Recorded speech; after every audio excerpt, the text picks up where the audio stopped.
case you didn't know, baby, I'm crazy about you. And I won't be lying if I said that I can live my life without you. Cause even though, I don't tell you all the time, you had my heart a long, long time ago. In case you didn't know, so baby, I'm crazy about you. And I won't be lying if I said that I can live my life without you. Cause even though I don't tell you all the time, you had my heart a long, long time ago. Said you had my heart a long, long time ago. You had my heart a long, long time ago. In case you didn't know. Breeze 93.9 FM. Feel the music.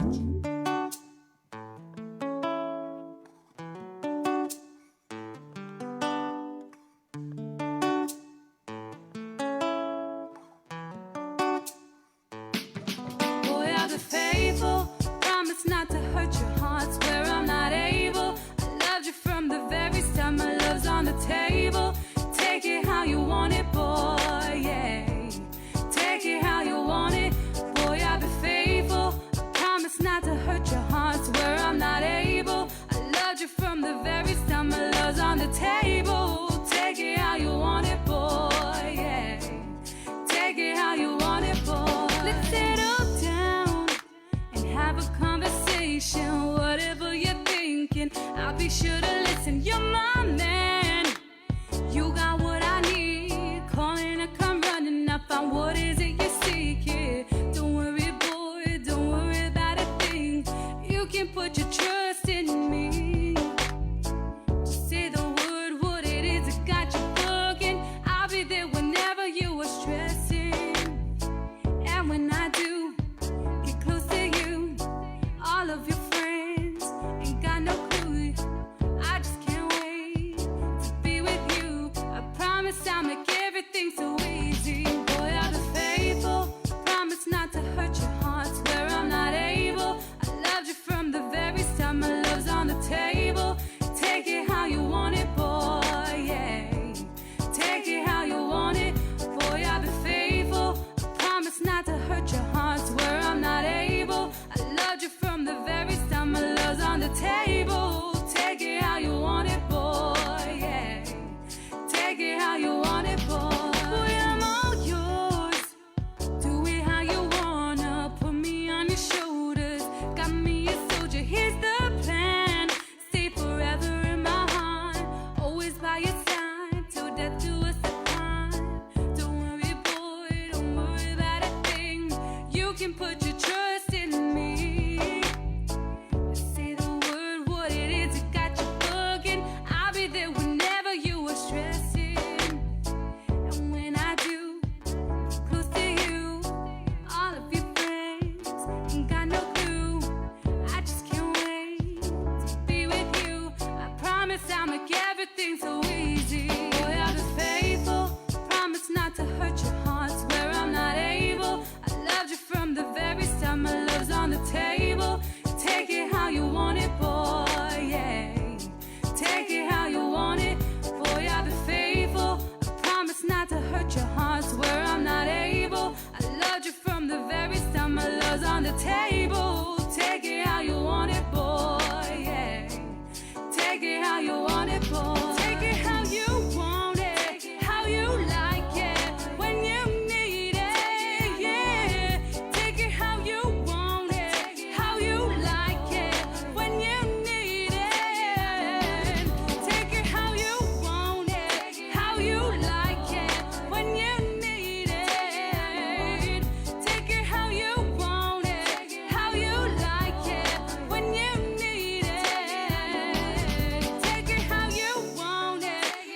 Here's another classic hit on Breeze 93.9.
Playing all your go-to jams. Breeze 93.9 FM.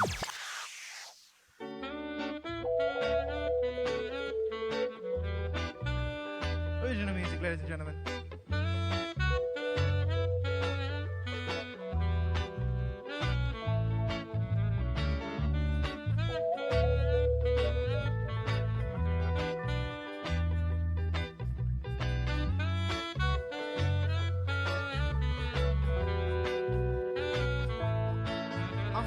Nice right now.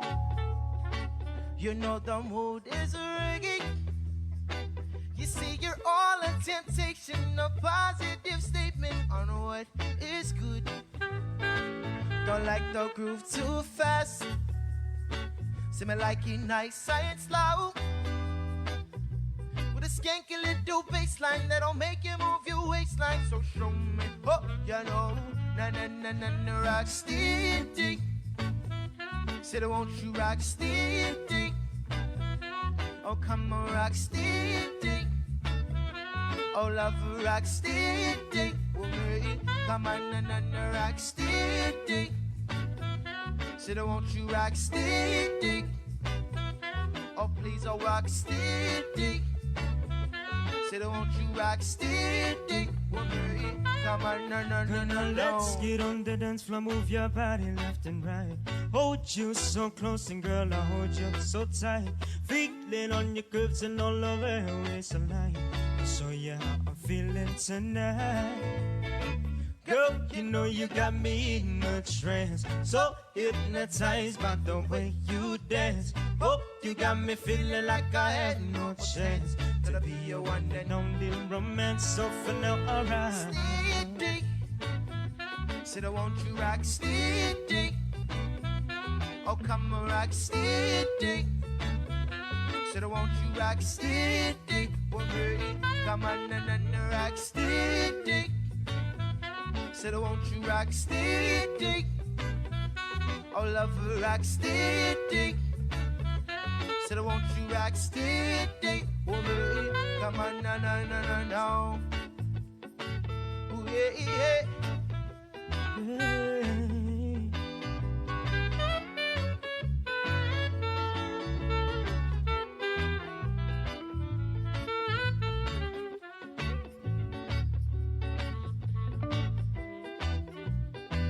Yeah.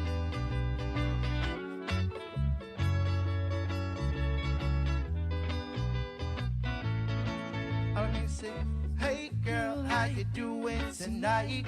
Skin tight dressing, I wanna get inside. Meet me on the dance floor, we can start it right. Loving off a day with the rock steady vibes. Hey girl, how you doing tonight? Skin tight dressing, I wanna get inside. Meet me on the dance floor, we can start it right. Loving half a day with the rock steady vibe. KUAM FM Hagaya, Guam. You're listening to The Link with Chris and Sabrina on Breeze 93.9.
Denmark. Etsuita saluda antes dium nega radzaudzan malakes frezas durante todo em memu a nogi distancia como kupugi palu zangiman malak guafi ikonum nasugi airi prebatu la noci nai banderata gaigi pues atan fanny bandera kau esta pagua pumalapa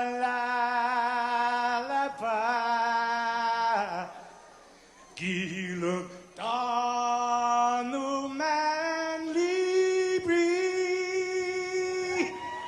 sentami ti man ko badi.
Ceremony music.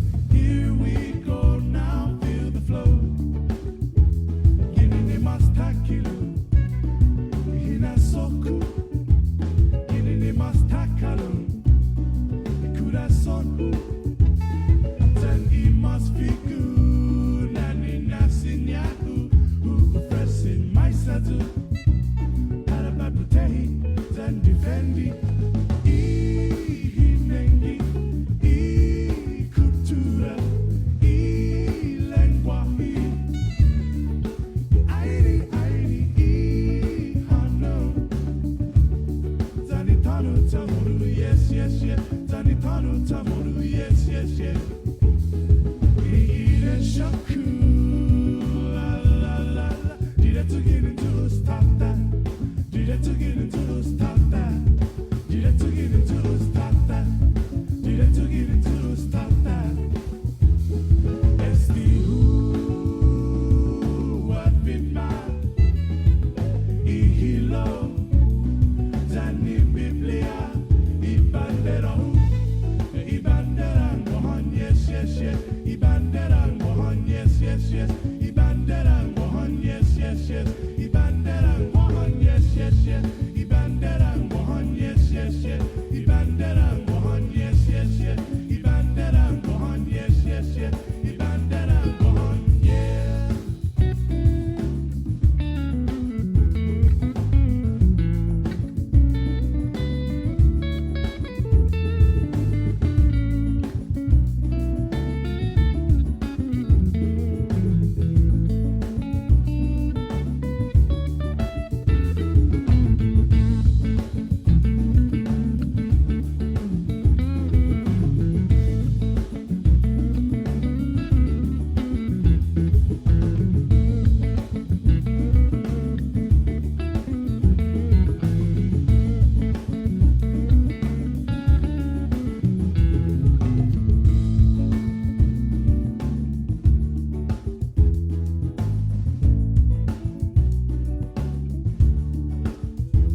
Gini mastakilu, hina soku.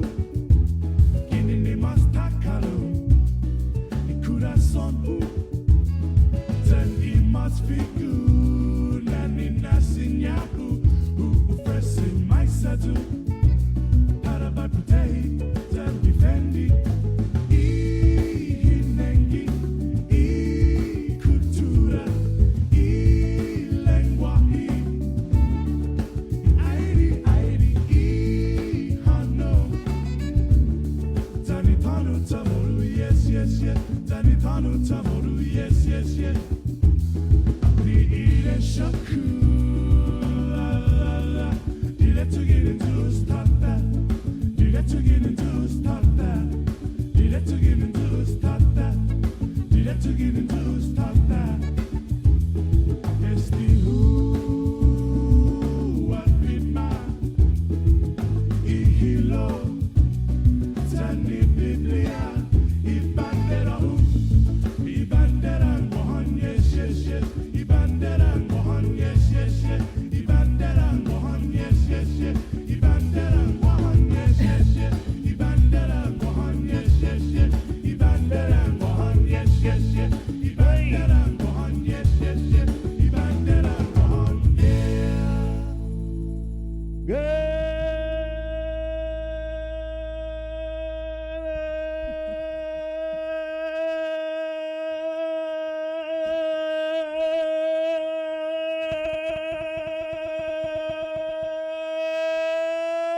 Morning, Guam! Huh. Happy New Year. Morning, Bree. Welcome back. Hey, thank you. Morning, Joe, sir. Good morning, Jason. Wow, you've been saving that Where one you for, at? I think, Yeah, about 3 right. weeks. Okay, hold on. There you go. Hey, everybody. Welcome back. Thanks. Glad to be here. I haven't seen you guys since last year. Oh, my God. Oh, man. Oh. And what a day to be back. There's major, huge headlines Right. happening in our nation's capital. Supporters of President Trump, they broke a window, stormed the Capitol shortly after Trump gave a speech, once again claiming he won a second term. Yeah. Thousands of the president's supporters descended again in D.C. for the speech and to protest certification of President-elect Joe Biden's victory in the November 2020 election. Congress is scheduled to meet to perform its constitutional duty to count the Electoral College results, which will proclaim Joe Biden to be the next president of the United States. But some Republicans are objecting to the results in an attempt to keep President Trump in power. Again, tens of thousands of Trump supporters are protesting the election, which they say was the result of fraud. Before we get into, all our welcome back and all that stuff, this is breaking news. So It is. let's go to Deborah Alforni, who has more details from the nation's capital.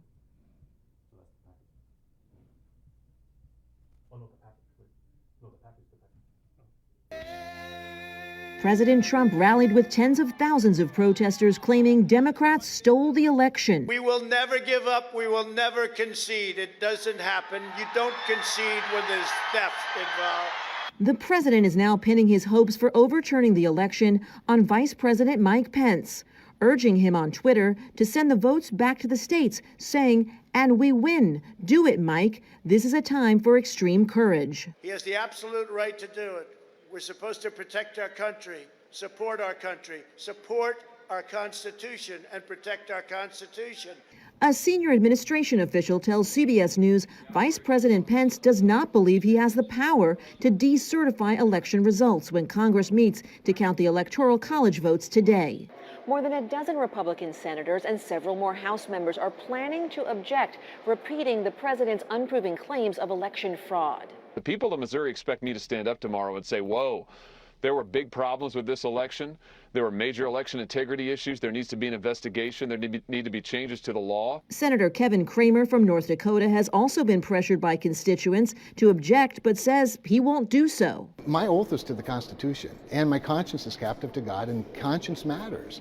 And so for me, intellectually and personally, it ended up not being a difficult decision, but that doesn't make it any less hard, if you will, emotionally, as I try to communicate and continue to communicate with my constituents. Cramer says, like it or not, President-elect Joe Biden will be sworn into office in 2 weeks' time. Deborah Alfarone, CBS News, Capitol Hill.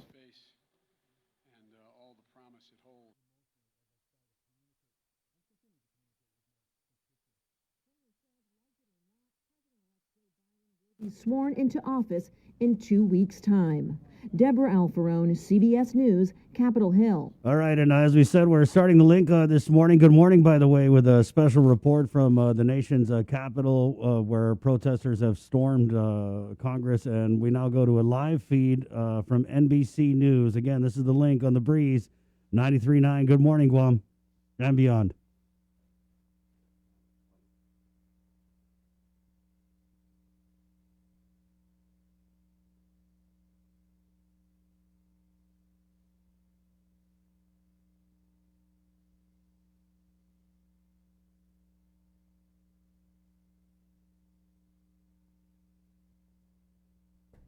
Again, supporters of President Trump, they stormed barricades and confronted police outside the Capitol today, shortly after President Trump gave a speech, once again falsely claiming to have won a second term. Thousands of the president's supporters descended on D.C. for the speech and to protest certification of President-elect Joe Biden's victory in the November 2020 election. Trump, they protested outside Congress after Trump gave a speech. Many made their way to the Capitol where they plan to protest throughout the day as members of Congress count electoral votes, which is a formality that finalizes Biden's victory. Videos are being shown of the skirmishes outside the Capitol, showing protesters tearing down rows of metal barricades around the building. And here is more from NBC. And my whole background is understanding the challenges that foreign governments are facing. The scene that we saw on Capitol Hill, the banging, the yelling, the screaming, the demands to enter the chamber, the United States Congress, those are the sorts of things that happen in third world nations, the sorts of places where our diplomats and intelligence officers write home to the United States and say, you know, this is a dangerous scenario. This is an endangered democracy. It's deeply, deeply disturbing what we saw at the U.S. Capitol today. And but my appreciation to the Capitol Police for doing everything they possibly could to keep us, our staff, our teams, the cafeteria workers, sanitation workers, and employees of the Capitol and members of the press safe as they work to systematically ensure that active threats were subdued and that we could get to a safe place. All right, Representative Abigail Spanberger from Virginia, thank you for taking some time to speak with us. We're glad you and your colleagues are okay. Thank you so much. And again, thanks to the Capitol Police and Metro Police who's been responding to help as well. Thank you so much, Lester. Yep. All right. Yes, and we see the Capitol Police there have taken up a position on the west side of the Capitol. There in the yellow jackets up there, the high visibility yellow, keeping the line of protesters from entering at least that side. But clearly a situation that is beyond anything most people could imagine taking place right now. I do want to go to Pete Williams, if Pete is standing by, because it was brought up a moment ago. What we saw today, the beginning of this joint session of Congress, whether there's objections or not, Pete, there's something magic to this date. It has to happen today, correct? It has to start today. That's certainly right. That's set by statute. That's the Electoral Count Act. That's this law that was passed 133 years ago that guides the process. Now, it doesn't say it has to end today, but it has to start today. So it's met that constitutional requirement. And of course, at some point when this is all resolved, it's going to resume. And it doesn't really matter how long it takes. I mean, they've got until the 20th, obviously, which is Inauguration Day. A couple of thoughts, Lester. Number one, this scene is obviously going to cause some serious rethinking about how the inauguration itself will be planned. Now, we knew it was already scaled back because of the pandemic, no parade, for example, but you just know, and I just got off the phone with one law enforcement person, they're looking at these scenes and thinking, well, what changes do they need to make in the plan for the inaugural? Now, I will say that an inauguration is a much bigger event that involves many more law enforcement organizations. There's much tighter security, but still, there's got to be some rethinking. One other thing, Lester, we've been told now by two separate law enforcement organizations. You saw a picture earlier of a person being wheeled out of the Capitol, or at least being wheeled outside the Capitol on a gurney with apparent injuries. And we're told now by two separate law enforcement agencies that one person was shot inside the U.S. Capitol a short time ago by a member of law enforcement. Now, we don't know what law enforcement person this was, or whether it was someone from the Capitol Police, from Metro Police. I mean, there are a number of different police agencies that are responsible for security in that area, and when there is something like this, there's an all hands on deck kind of response from a number of different police agencies that can respond to help, police and federal agencies. So we don't know which organization was involved, but and we don't know what the condition was of the person who was shot. And we don't know the circumstances of it. All I can report is that law enforcement officials tell us that one person was shot inside the U.S. Capitol by a member of law enforcement. All right, Pete Williams, thank you for adding that. It's extraordinary that we have not, there's right now it seems to be no effort, at least from the outside, to remove anyone. But at the same time, no one here is advancing. The picture has remained rather constant here on both sides of the Capitol. People crowded in, waving flags, essentially moving their rally to the doorsteps of the Capitol as members of Congress have been ushered to safe places. We heard a description a moment ago of reaching for gas masks that had positioned at their desks, and some of them actually donning them as they made their way to safer areas, still hearing the beating of people trying to get in the door. So an extraordinary scene continuing to unfold there. Let me bring in, if I can right now, Hallie Jackson again. Hallie, you've been watching all this play out. Is this a fear that you had heard expressed, from those associated with the White House, that something like this could happen? Here's the thing, Lester, for people who have tracked movements in many ways among people, sort of the fringe elements of what you could call the president's base, there had been discussion of this day specifically for a while now, right? Which is raising the question, as Pete's talked about, and as others, of the law enforcement presence. That is obviously something that, as you showed on that shot, you could see some of the presence here at the Capitol, but this just incredibly upsetting, I think it's fair to say, scene at the Capitol. I will say that you are now seeing more and more, Lester, people who are close to the president, and I'm going to try to pull this up. Mick Mulvaney, I believe, is among them, calling on the president to say something. His allies, his aides, getting out there on Twitter, saying, hey, stop. This is not okay. This is not appropriate. This is not who we are. The president's former campaign manager, for example, doing the same. But now there are some who are pushing the president publicly, Lester, to try to come out and do something more forcefully. This is a president who, as our colleague Kelly O'Donnell noted, ended his speech at the rally, what was then a rally several hours ago, earlier this morning, by telling people we're going to walk up to the Capitol, basically.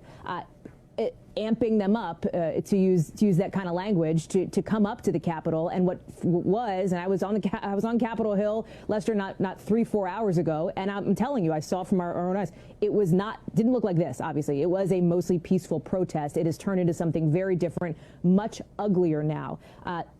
You will see, moving forward, discussion about what the president has been doing, where he has been for these last 2 hours, for these last 2.5 hours, and the moment of leadership. There will be critics who will suggest that the president has not met some of those moments in the past, but now you're seeing even some of his allies talk about this. For example, Kevin McCarthy, of course, the minority leader over on the House side, sounding rather shaken. He was over on another network calling this un-American, suggesting that, yes, he would perhaps have people reach out to the president and see if he would do more. Now, the president has tweeted 2 tweets in the couple of hours that we've been watching this, but the leadership factor on this is going to be critical. The other point that I want to make, Lester, I live in Washington. That's obviously where I'm reporting to you from now. It's 3:30 in the afternoon. It will get dark in a matter of 90 minutes or so, and you still have thousands of people out on the west front, the east front of the Capitol. They've got to clear these folks before this situation potentially gets even more disturbing. I can tell you that I know people who are having their kids, who don't have anything to do with Capitol Hill, who are having their kids affected because of the lockdowns that have been in place now, their families. This is a ripple effect. It's why you've seen the mayor of Washington institute that 6 o'clock curfew. And at that point, that could be a potential tension point, Lester, if in fact these people who are storming the Capitol are still out there. Hallie, thank you. I want to bring in Andrea Mitchell right now. Andrea, you have seen and covered it all. Give me your thoughts about what's happening here. And also, I'm curious whether this might derail the objections that were planned for this long process of counting these electoral votes today. Well, I certainly think on the Senate side, I would find it very difficult for Senator Cruz and Senators Hawley and the others to now have to face not only Mitch McConnell, but the rest of their colleagues who have had this horrible, really violent protest because they broke into the Capitol of the United States of America.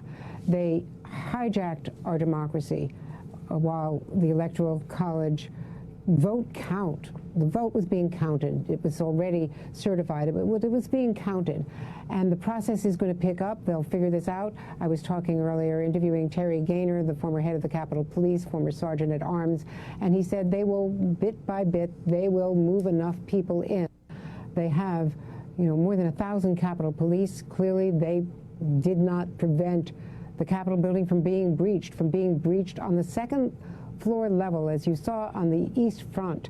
That was where they got in, apparently, to both the Senate and the House floor and to the same level as Statuary Hall. So what you saw with these protesters in the chambers, in the Senate chamber, in the House chamber, thankfully, the Capitol Police had removed Vice President Pence, certainly Senator Pro Tem Chuck Grassley, who's also in the the succession chain. Also the Speaker of the House, we understand, all of them, all the senators are now in safe places. You have members of the House and others who were off the floor because of COVID, not part of the joint session, who were planning their speeches. We talked to Alyssa Slotkin from Michigan, who was planning her speech. She's a former Pentagon and CIA official who has served in Iraq. At the same time, saying she's never even contemplated anything like this. And what she said was, you expect attacks in places like Iraq in wartime. You don't expect it in the Capitol building of the United States. The only time I've ever seen the Capitol evacuated was after 9/11, when we thought that that plane was coming, the plane that ended up, heading towards Pennsylvania. We thought that that plane, I believe it was that plane, was coming to the Capitol building, and that's when they were evacuated through a tunnel and safely further up Independence Avenue. So I've never seen anything like this, and I have to say, it is shocking, and it was started really by the President of the United States inciting that crowd, and that is as shocking as the failure of the police to prevent the Capitol building from being breached. Oh, there you go. That's NBC News special reporting from their Facebook page. As protesters have stormed the nation's capital. One person shot inside the U.S. Capitol building by law enforcement. And again, we'll be tracking this story all morning, all day, as it develops. And we have put out our feelers to Guam Congressman Michael San Nicolas and CNMI Delegate Gregorio Khalili Sablan. So hopefully we'll be able to hear from them if they're in the Capitol and find out what's going on. But now let's get back into the news here on The Link. It's The Breeze 93.9. Good morning, Sabrina Salas-Matanani. Good morning. Public Health will hold another vaccination clinic today through Saturday at Ukadu High School. Nurses will begin administering the second dose during the 3-day vaccination clinic to those who receive their first dose between December 17th and the 19th. Those who are due for their second dose are reminded to bring their immunization card to the vaccination clinic so it may be properly documented. Public Health is also giving the first dose of the vaccine for those who fall under Phase 1C or individuals 60 years and older. According to the schedule, those who are receiving their second dose should go to the vaccination clinic between 9 o'clock in the morning to 12 noon, while those receiving the first dose under Category 1C, again that is 60 years or older, can get their vaccination between 12 to 3 o'clock in the afternoon. Keep in mind that in order to receive the vaccine, you must not be currently infected with COVID or previously infected within the last 14 days, and you must not have received any other vaccine such as the flu shot in the last 2 weeks. Currently, a total of 5,179 individuals have been vaccinated on island so far. There were 3 adverse reactions reported. If you are an individual in quarantine who meets the eligibility criteria to receive the vaccine, you can be placed on a priority list to be administered the doses once you are cleared from quarantine. According to Public Health spokesperson Janela Carrera, the individual must fall under Phase 1A and 1C category, and if so, then you must contact officials at the quarantine facility to make a request for vaccination. Once cleared, then the individual will be placed at the front of the line at the next available vaccination clinic. As for Phase 1B, Carrera says Public Health is in direct contact with respective agencies for essential frontline workers. Public Health, in the meantime, is warning the public about possible scams related to the vaccine and Medicare. Medicare covers the COVID vaccine, so there will be no cost to Medicare beneficiaries. If anyone asks beneficiaries to share their Medicare number or pay for access to the vaccine, it is a scam. Here's what you need to know. You can't pay to put your name on a list to get the vaccine. You can't pay to get early access to it. Don't share your personal or financial information if someone calls, texts, or emails you promising access to the vaccine for a fee. For more information, you can go to Medicare.gov. As for the latest numbers, the Joint Information Center reports 21 new positive COVID cases out of 554 tests performed on Tuesday. Guam's current COVID case count since last March is now 7,378, with 123 deaths, 110 active cases, and a little over 7,100 recoveries. There are 11 coronavirus admissions in island hospitals, with 3 patients in ICU, 1 on a ventilator. Guam's CAR score has increased to 1.2. And with more news, here is Tyler Mazzanani. Mafide, good morning, everyone. I'm Tyler Matinani with your headlines here on The Link. By the end of this week, we could know just how long former Virginia Mayor Jesse Bloss will have to spend in jail. His sentencing hearing is scheduled to begin this morning in district court. Bloss faces a maximum of 20 years in prison, but two of his former colleagues with the Mayor's Council of Guam are asking for leniency. Pleading guilty to one count of extortion for permitting drug trafficking through Zhonya Village mailboxes, former Mayor Jesse Mingiola Bloss has reserved the right to testify on his own behalf. According to court filings by the defense, two witnesses scheduled to testify include the government's confidential informant, Brenda Kinian, and the former public official's son, Colin Bloss. As for the government, Assistant U.S. Attorney Laura Sambataro also plans to call up Kinian, FBI case agent Rafael Fernandez, and HSI Special Agent Erwin Fajarin. With the former village leader facing up to 2 decades behind bars, several letters of leniency from family and friends have been sent to Chief Judge Francis Tidinko Gatewood, including a pleading from Mayor's Council of Guam Executive Director Angel Sablan in his personal capacity. Former Mayor Jesse Bloss has been a friend of mine long before he became a mayor and long before I became the Executive Director of the Mayor's Council of Guam. And my upbringing is that, you don't just let go of your friends because they're in bad times. He's already admitted to his crime. His future is wrecked. His children are not going to be able to be with him. His life is, sure he may have ruined other people's lives, but everybody deserves a second chance. In his letter, Sablan says the indictment was a total shock and disbelief, and that as a personal friend, he was the first to publicly suggest he resign from the mayor position. As we reported, Bloss gave up the seat not long after he was detained. I believe that sitting there in jail for the past year, that he's probably learned a lot and is very regretful.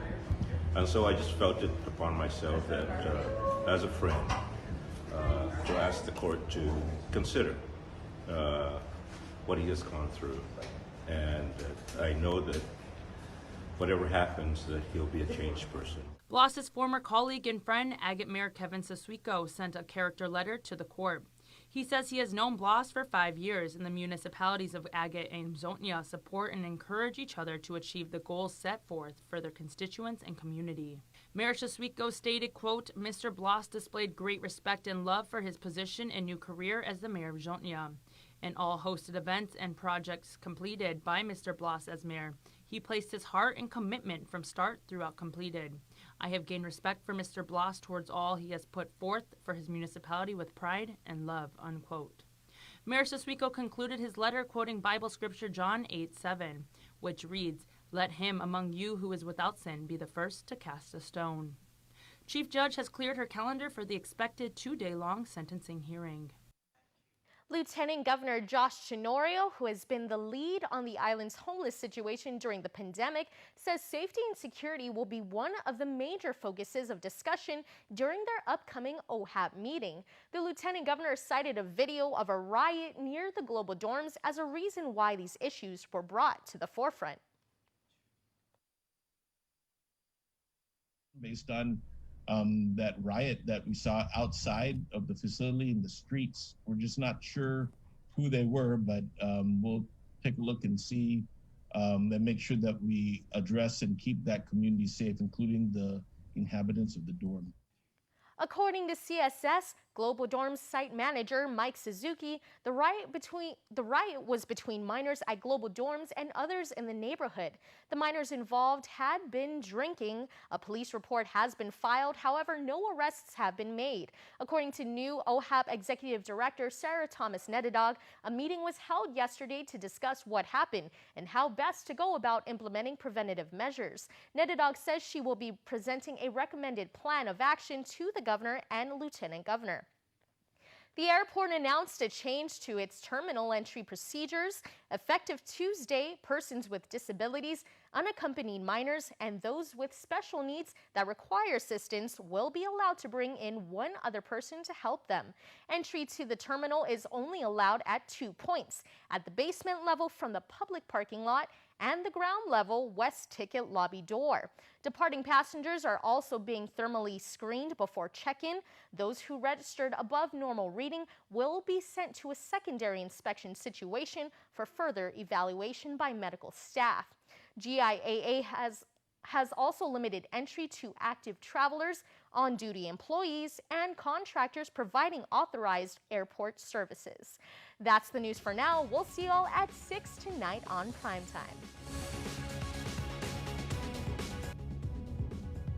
More news. A grand jury indictment comes down on 25-year-old Ronat Chitaro, the man who was at large for roughly 3 weeks last month. Chitaro allegedly fatally stabbed the victim, Arthur Wakuk, in Tamuning on December 8th. He was wanted by police, and after an extensive manhunt, Chitaro was located on Christmas Day, along with several others who aided in hiding him. He was indicted for murder as a first-degree felony and aggravated assault as a second-degree felony, both with a special allegation of possession and use of a deadly weapon in the commission of a felony. 19-year-old Jeremy Janelle Alvarez pleads not guilty to murder charges. He appeared for his arraignment hearing before Superior Court Magistrate Judge Jonathan Kwan yesterday. Alvarez waived both the reading of the indictment and his speedy trial rights. He is accused for the death of 77-year-old Sue Cha Park Allen. The elderly woman was found in Sinohanya in her home, face down with blood and a hammer near her head.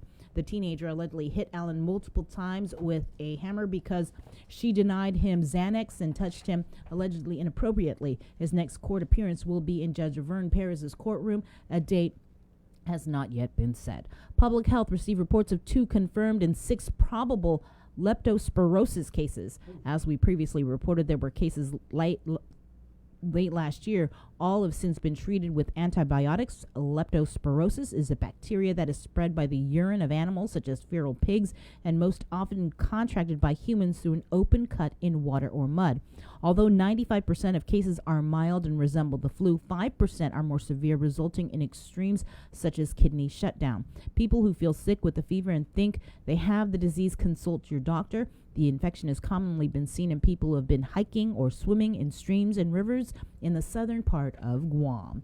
From the legislature, senators are continuing to introduce several bills, including one by Senator Chris Duenas. Bill 11, or the Restoration of Separation of Powers Act, states that the governor has, while acting in an arbitrary and capricious fashion, in effect exercised both executive and legislative powers. The bill goes on to state that the extraordinary Chapter 19 powers should not be open-ended and not subject to at least routine legislative oversight, if not concurrence. Therefore, the legislature intends that the governor should have to make her case to the legislature if the Chapter 19 powers are to extend beyond 30 days. The bill would mandate that a declaration of a public health emergency would be terminated after 1 month unless renewed by the legislature. That's your news. Stay tuned for more on The Link after the break. Catch The Link. GU Self-Storage, conveniently located near the Harmon McDonald's. We offer affordable rates, online payments, and auto bill pay for your convenience. Plus gate access daily from 6 a.m. to 9 p.m. Call us today at 648-7867 for more information. It takes all of us to protect Guam. Join the Guam Visitors Bureau in our social media campaign series aimed to protect our island and each other in this COVID-19 era. Participate in the Protect Guam movement by wearing your mask, showcasing Guam's heroes, staying active, and downloading the Guam COVID Alert app. Post and share your content with us, use the hashtag ProtectGuam, and you could win $100. It's that simple. Check out visitguam.com for details. Let's reclaim our lives, our economy, and our tourism industry. We're doing a good job, Guam. In the past couple of weeks, we've managed to keep the CAR score below 5.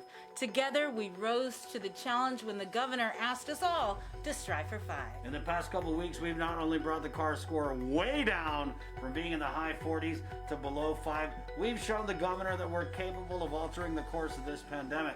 We were on a path to uncertainty, but now because of all of our actions, we're doing better. But better doesn't necessarily mean that we are out of the woods. We still need to watch our distance, wash our hands, and wear our masks. So please keep striving, Guam. We got this.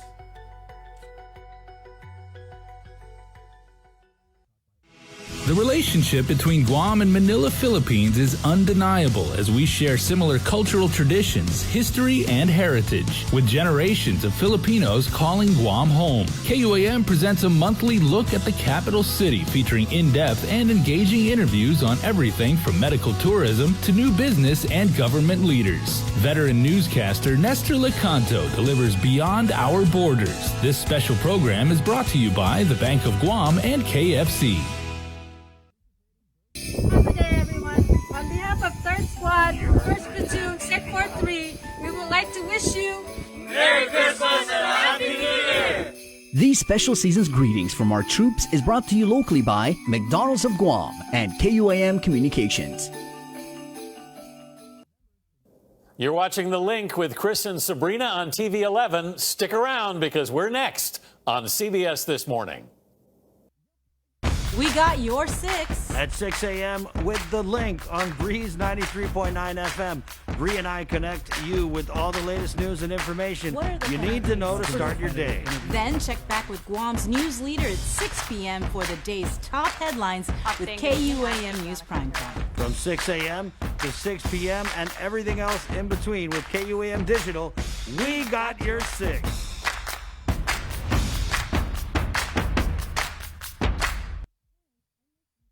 Half a day in Mabuhay. I'm Ann Pobutsky. I'm the territorial epidemiologist for Guam. Wearing a face covering protects you and those around you. We know that COVID-19 can be spread by people who are not showing symptoms, which means they are asymptomatic. Because Guam remains at risk for significant community spread or transmission of the virus, it is a necessary precaution to wear a face covering when you are in public.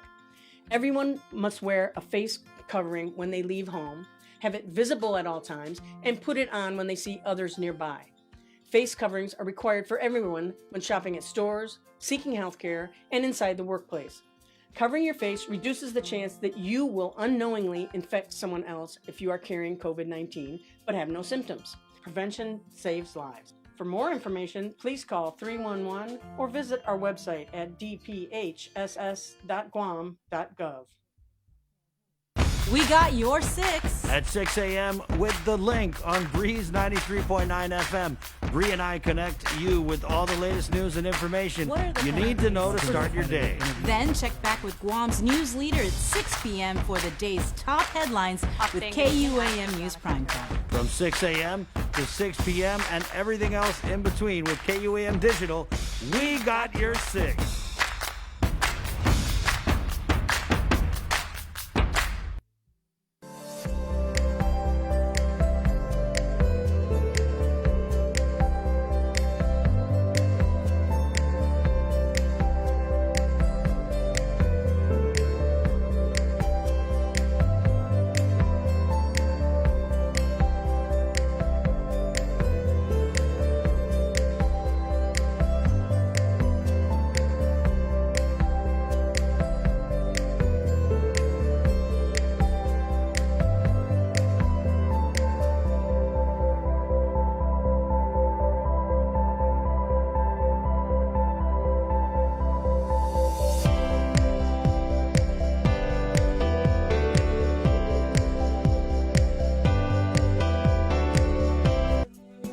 Never stop shining. Let me take you to an island. Good morning, Guam. Right on. Good morning. Good morning. I gotta get some brew. Because I just got paid. Huh? The canopy to get some shade. What's up, Jay? All right, here we go. Gotta pass these out. Thank you. Here you go, Joe, sir. Whoops, here you go. I wonder if Dr. Cabrera choked on his breakfast because that car score went up. And this is the good stuff, too, Eric. Show. Wipes up. Hey, Jason. Wipes Who was up. it that was on the Score show, down. Jason, this week that said the Cabrera score? That's what we were That was calling the it. mayor's yesterday. At 6:55, my name's Chris. Hi. Miss you guys. Happy New Year 2021. What exactly have you been up to? Well, I took leave, long leave, but I didn't want to take it until it kind of like things were winding down, but I thought they were. I guess they weren't, because right when I left, it's like, boom, vaccinations, all this stuff happened.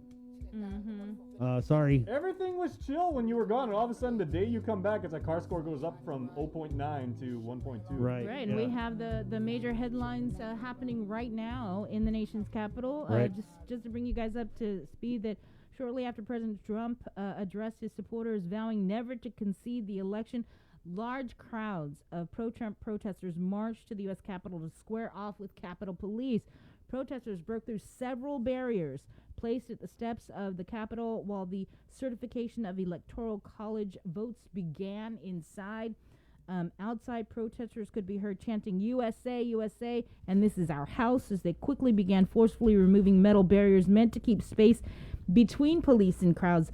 Capitol Police officers in riot gear moved to the front of the crowd to hold the line, but some protesters made it into the Capitol, where one person was reportedly shot. Yeah, and we also just finished reaching out to Congressman Khalili Sablan's office. He is right now in Washington, D.C., and we put in the ask to try and get him on the link this morning. We also did the same for our Congressman, Congressman St. Nicholas. So we're waiting with a bated breath as the members of Congress actually had to be evacuated, and the Congress building is so are other areas around. They're on a full lockdown right now, which of course is presenting all kinds of problems for people who aren't even there to protest, if you will, these election results. 6:57 story that Sabrina was reporting on a little bit while ago was these letters for leniency that were written asking the Honorable Frances Tidenko Gatewood, of course, the Chief Judge of the District Court of Guam, for leniency in her sentencing of former Jotnia Mayor Jesse Blas. We're going to go ahead and read off a couple of these. Now, this letter from Executive Director of the Mayor's Council of Guam, Angel Sablan, penned way back March 10, 2020. Now, this is just days before the COVID pandemic hit, right? Yeah. So about a week. Was the first 3 cases.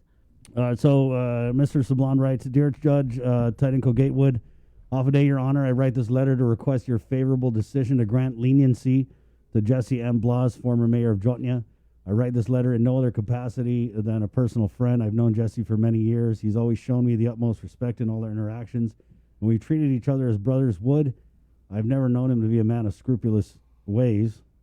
Moreover, he has never shown me that he's a man I could not trust. Needless to say, his indictment was a total shock and disbelief. As a personal friend, I was one of the first to publicly ask and suggest that he resign his position as mayor. I did this not because I believed he was guilty of the crimes he was charged with. I suggested for him to resign because I believed it was the decent and right thing to do. This would allow his constituents the opportunity to move on with finding leadership for his community, since his detention would not allow him to offer that leadership. Eventually, yes, very eventually, if you guys remember, he did resign, and now we're on the verge of electing another leader for Jotnia. We all make mistakes, and we must all pay for those mistakes. While I certainly believe that Jesse should face the consequences of his actions, I only ask for your forgiving heart in giving him an opportunity to prove to us that he has learned from this mistake. The price of ending what was a future of hope and dedication to his community and the end of a career that was entrusted to him by the very people he let down is already a heavy punishment. While we can all say that he brought this upon himself, I will stand by him as a friend. We all need others to lift us up when we are down. As the saying goes, hard times will always reveal true friends. I'm asking for leniency for his sentencing, not because I want to diminish the gravity of his crime. I ask for leniency because Jesse owned up to his mistake and accepted that he did make a mistake. It takes a remorseful person to admit a wrongdoing. I believe his time in detention has given him the opportunity to accept his mistake and to accept whatever punishment he may get. I only ask that his many years of service to our people not be nullified by an act he undoubtedly regrets today. He's still a decent person. He's still a good father. He's still a good friend. Thank you, Your Honor, for your consideration of my request. I write this letter on my own free will and desire. Angel Sablan. All right, so Jesse Blas, he is scheduled to be sentenced. The sentencing hearings get underway today in the District Court of Guam. It is expected to take a couple of days. If you don't remember, he did plead guilty to one count of extortion for permitting drug trafficking through Jotnia Village mailboxes. And that wasn't the only letter from one of his colleagues. Also, the Agate mayor, Kevin Siswico, he wrote a letter to the court dated March 6th. And he writes that Hoffaday, and to whom it may concern, this is to attest that I have known Mr. Jesse Bloss for a period of 5 years. I initially met Mr. Bloss during his tenure as an administrative assistant for the municipality of Jotnya. Mr. Bloss and I connected very well, as he always displayed an awesome work ethic with the can-do attitude. Following his successful bid as a newly elected mayor of Jotnya, we immediately began to work together in assisting one another in different areas for improvement within our respective village. The municipalities of Agate and Jotnya support and encourage each other to achieve the goals that we set forth for our constituents and community. Mr. Bloss displayed great respect and love for his position and new career as the mayor of Jotnya. In all hosted events and projects completed by Mr. Bloss as mayor, he placed his heart and commitment from start throughout completion. I have gained respect for Mr. Bloss toward all he has put forth for his municipality with pride and love. Along the way, Mr. Bloss and I have become great colleagues as well as great friends. It was his loyalty and willingness to be a genuine friend that I will always hold dear for me and my family. His willingness to put the people he serves before himself was and always will be admirable. In Scripture, John 8:7, it states, "Let him among you who is without sin be the first to cast a stone." No one person is perfect, and we must all learn to forgive and learn from one another. Mr. Bloss may have hit a bump in his journey, but I believe that if given an opportunity to make or correct his wrongdoings, he will be more than able to surpass and rebuild a better way of life. And that was written by Agate Mayor Kevin. Sounds like a real stand-up Siswico. guy, the way these letters are written. I totally disagree. I totally disagree. I don't think the former mayor deserves leniency. I think he should be made an example. They need to make an example out of him. I mean, look at what is going on our island every single day. Every single day, we're reading about our friends, our families struggling with addiction to crystal methamphetamine. Just a couple days ago, my old friend Brian, who's such a talented musician and has struggled with addiction, was in the news again. He was the one who was allegedly trying to rob the laundromat at Pacific Star and fell asleep, obviously because he was downing. We're laughing about it, right? Because it's funny. It is. But that's just one of many, many, many stories that we all know too well. And I feel like this administration, this government, the local government is not taking crystal methamphetamine and this epidemic that was in place before we even had a pandemic. It's not being taken seriously. I don't even know if it's being taken anything at all. Drugs have flooded the streets of our island so much that the price of ice is almost cheaper than the price of weed. And what's being done about it? And then we get government officials writing letters asking, can we give this guy a break because he's such a great dude? I can't stand it. And I think that's part of the problem is never mind. No. This man was entrusted with a position to serve the people of Guam, which he didn't even do well. He didn't even put a municipal planning council in place. Exactly. And they're talking about what a stand-up mayor he was? Oh, hell no. I can't stand it. I feel like there's more to this case, obviously, than we know about. The mayor was very involved with the importation of drugs into our island, which are breaking our families, breaking our people. He had no problems doing that at all. So I totally disagree. I understand our culture. I understand what Angel and what, Mayor Kevin are saying about, what is it here? He owned up to his mistake and accepted that he did make a mistake. A mistake? Is that what you're calling it? That was willful wrongdoing. I believe his time in detention has given him the opportunity to accept his mistake and accept whatever punishment he may get. But I just have a problem with these officials that are paid with our hard-earned tax dollars going to bat for drug dealers and going to bat for people who are friendly with drug dealers, going to bat for people who turn a blind eye to drug dealers and the way they have a strong hold on our island. They do. And they're in with the highest ranking government officials. And I'm not even sounding paranoid. I'm just giving you the facts. And you see it when we get, the executive director, the mayor's council writing the judge asking for leniency. After we read all the details of this case, after we had so many insights into the type of person the former mayor was, holding a woman hostage. The other thing is, yeah, exactly. And we haven't heard anything else from what happened with DOC, what happened with the allegations made with the marshals. But you're right, with the whole no municipal council, when the law states you're supposed to have a municipal council. So we had to have a whole election just to find another mayor. And they talk about he resigned, but remember, he resigned at the last possible opportunity that he had to resign. When he finished all of his leave, it was only then that he resigned. And in the meantime, everyone was running around like chickens with their heads cut off, trying to figure out what we were going to do for the people of Jotnya. And you're right, Sabrina, there's a lot of things that came out from this case that this administration, this Guam Police Department, I feel, didn't even look into. We never got the answers from DOC. We never got real answers about the involvement of the former oversight of the police department, Senator Pedro Talahi's son. There's so many questions with this case that have gone unanswered. And I don't think anyone is out there pounding the pavement trying to get these questions answered. I think they're sweeping it under the rug.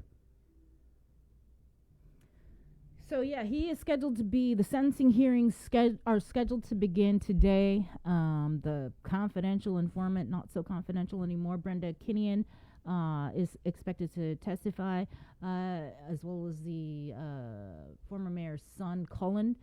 Also testifying is FBI agent Rafael Fernandez, who was the one actually during I think it was the arraignment hearing, or even during the trial, I can't remember at this point, who kind of talked about the bribes and, the corruption. So he'll be testifying along with HSI Special Agent Erwin Farron. And again, it is expected to take a couple of days. So we could find out how many years he may be serving by maybe the end of the week. Maybe by the end of the week or Monday.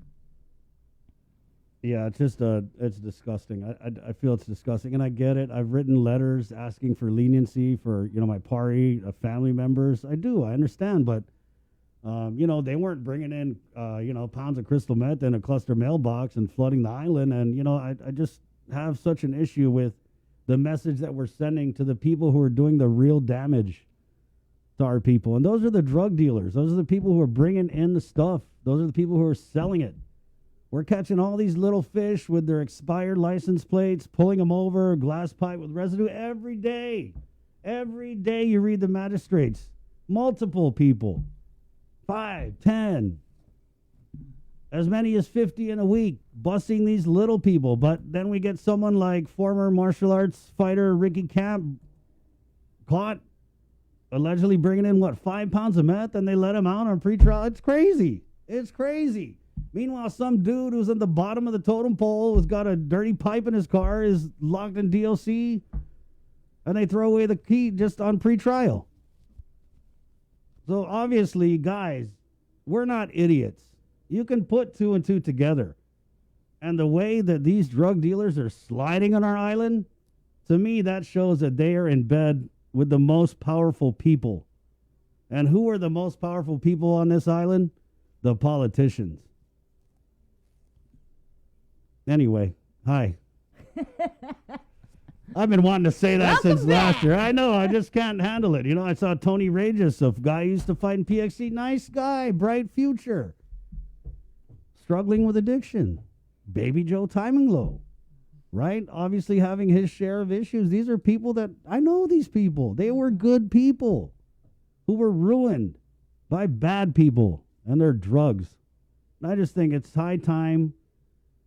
No more excuses. I want to see some ballsy action from the Guam Police Department. I'm tired of hearing crickets when it comes to meth. I'm tired of this idea that we have to rely on the federal government to clean up our messes for us. It's just disgusting. Anyway, that's how I feel about that. This is the link on the Breeze, 93.9, 7-Eleven. Bree, there was a lot of stuff that happened while I was away. Yeah, you missed everything. I did. Thank you. Is it over though? What? The COVID? No, we just had 20 cases. Let's all hope and pray. I'm going to go back on leave.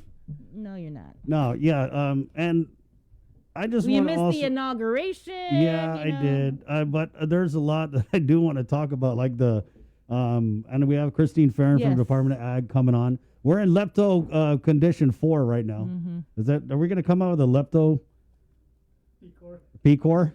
P-Corps for leptospirosis? Hey, the P-Corps actually is supposed to change, according to the Lieutenant Governor when, I saw when he that. was on the show. Yeah. You missed the whole interview with Therese. I thought it was... it's not funny, but, I mean...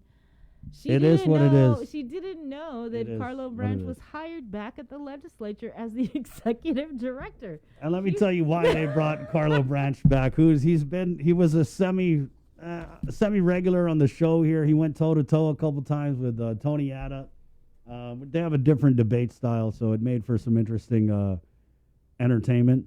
But if you guys... Can you just hold off? Yeah. I'm so sorry, but President-elect Joe let's Biden go. Yeah, is actually speaking right now. Stand by. Let me get this on. we're gonna Again, go to that. with the events going on in the nation's capital, we're going to be breaking in periodically during the link to provide special reports. And again, President-elect Biden is on Capitol Hill now addressing the nation. President Lincoln said,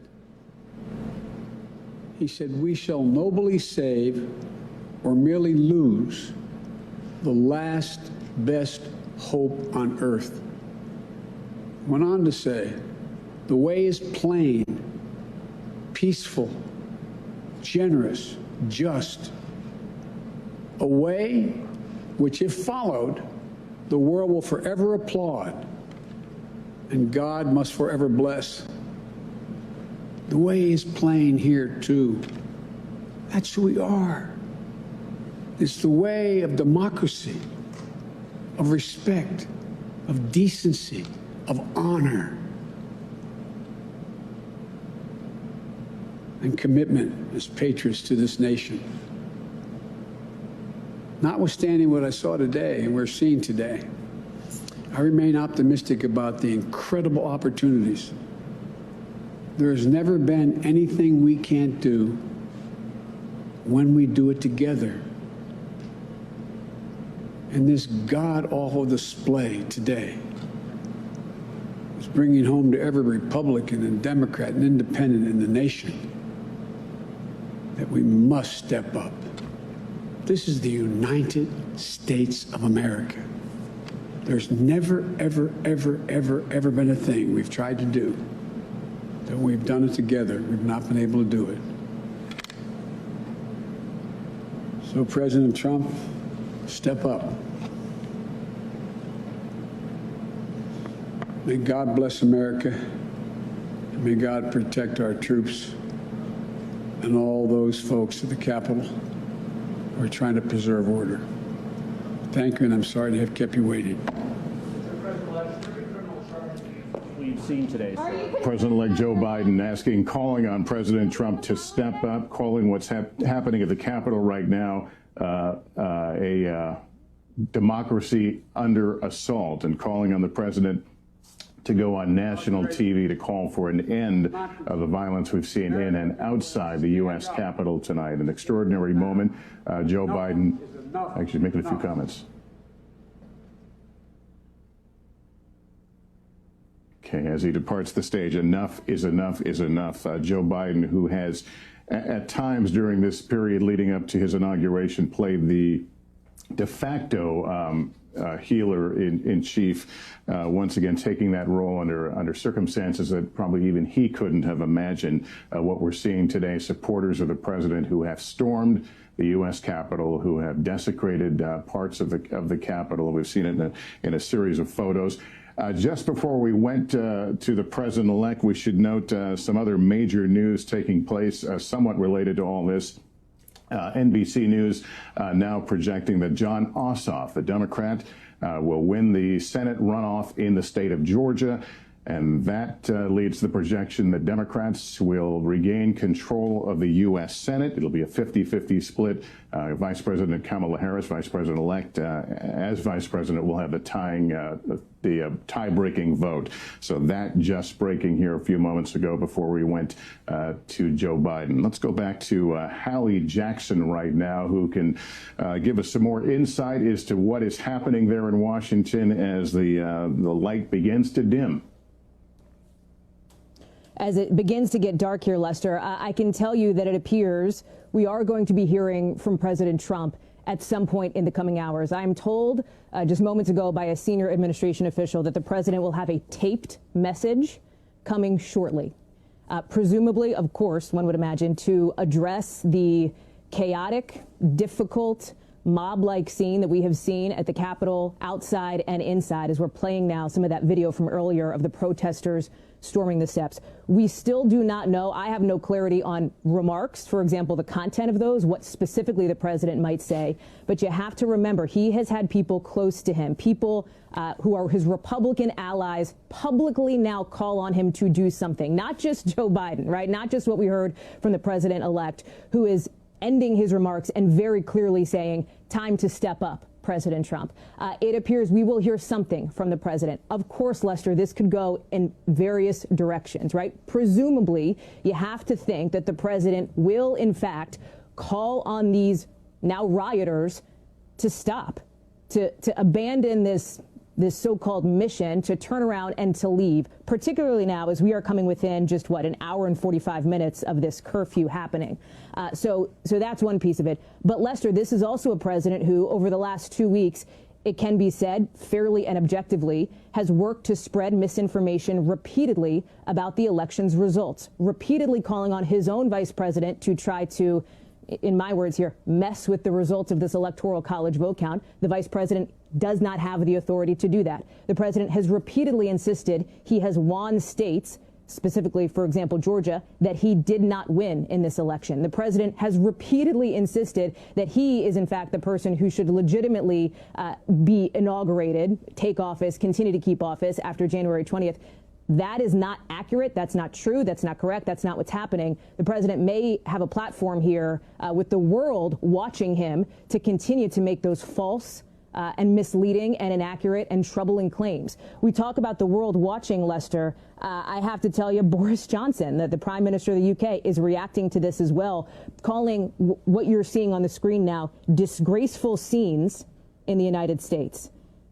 He's continuing that the U.S. stands for democracy around the world. It is now vital that there should be a peaceful and orderly transfer of power. You now have international allies of the president calling on the president to give up the fight, basically, to give up the game, to say that it is over. And, Lester, I think that is perhaps the only thing that is going to get these people out of the Capitol. And I have to tell you, I'm not even sure that that is 100% going to do it here. Time is of the essence, and so we will, of course, be watching to see when that message, again, as I'm being told by a source familiar with that message, will be taped and will be coming out soon, Lester. All right, there you go. Breaking into NBC News, special reporting on what's going on in the nation's capital as protesters have stormed the Capitol, stopping the electoral vote count. The House and Senate have been evacuated. One person has been shot by law enforcement. We just heard from President-elect Biden, and as they said, President Trump is slated to come out with a taped message. Right. President Biden saying enough is enough is enough. He said this is democracy under assault. He is demanding that President Trump go live on TV and tell his supporters to end this siege. But as you heard from NBC, that the President Trump is expected to issue some sort of a taped message. So we're all waiting for that. Once we see it pop up on our live feed, we will certainly share it. Right. 7:19. We're just going to take a really quick break, and we're coming back with Christine from Department of Ag. She's going to tell you what you can do with that Christmas tree. All right. As you know, Three Kings has passed, and the Christmas season. It's always Christmas in here, guys, but the Christmas season is kind of over. I disagree, though. I think with the COVID and everything, we should have got an extended. You know what I mean? Extended Valentine. Anyway, so we'll be back again. This is The Link. on the Breeze 93.9. Good morning, Guam. Banners. We got your 6. At 6 a.m. with The Link on Breeze 93.9 FM. Bree and I connect you with all the latest news and information you need to know to start your day. Then check back with Guam's news leader at 6 p.m. for the day's top headlines with KUAM News Primetime. From 6 a.m. to 6 p.m. and everything else in between with KUAM Digital, we got your 6.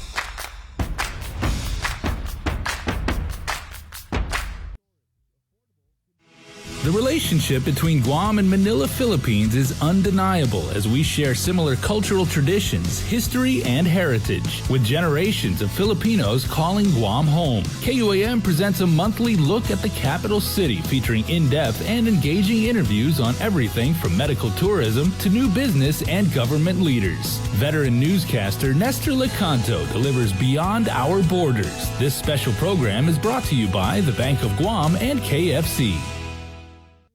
Good day, everyone. On behalf of 3rd Squad, 1st Platoon, Sec 43, we would like to wish you Merry Christmas and a Happy New Year! These special season's greetings from our troops is brought to you locally by McDonald's of Guam and KUAM Communications. GU Self-Storage, conveniently located near the Harmon McDonald's. We offer affordable rates, online payments, and auto bill pay for your convenience. Plus gate access daily from 6 a.m. to 9 p.m. Call us today at 648-7867 for more information. We're doing a good job, Guam. In the past couple of weeks, we've managed to keep the CAR score below 5. Together, we rose to the challenge when the governor asked us all to strive for 5. In the past couple of weeks, we've not only brought the CAR score way down from being in the high 40s to below 5, we've shown the governor that we're capable of altering the course of this pandemic. We were on a path to uncertainty, but now because of all of our actions, we're doing better. But better doesn't necessarily mean that we are out of the woods. We still need to watch our distance, wash our hands, and wear our masks. So please keep striving, Guam. We got this. You're watching The Link with Chris and Sabrina on TV 11, but don't leave yet because we're coming up next on CBS This Morning.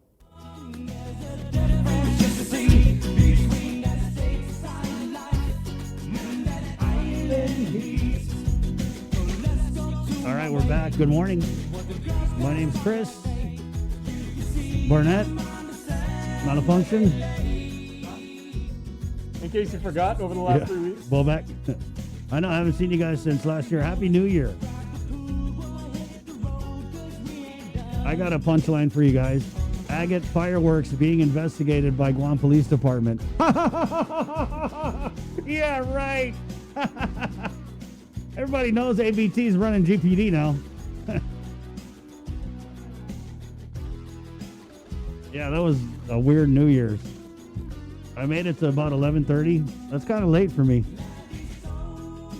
But here we are in 2021. And I just had to laugh because I was looking back on... Remember when we went in 2020 and people were like running into 2020 or... What's up, sweetie? Everyone was like, this is going to be my year. Yeah, 2020. And then we're like running from 2020. And now we're saying it all again. Let's do this. 2021. No, this one is my year. It's Thursday, the 7th day of January, the year of our Lord, 2021.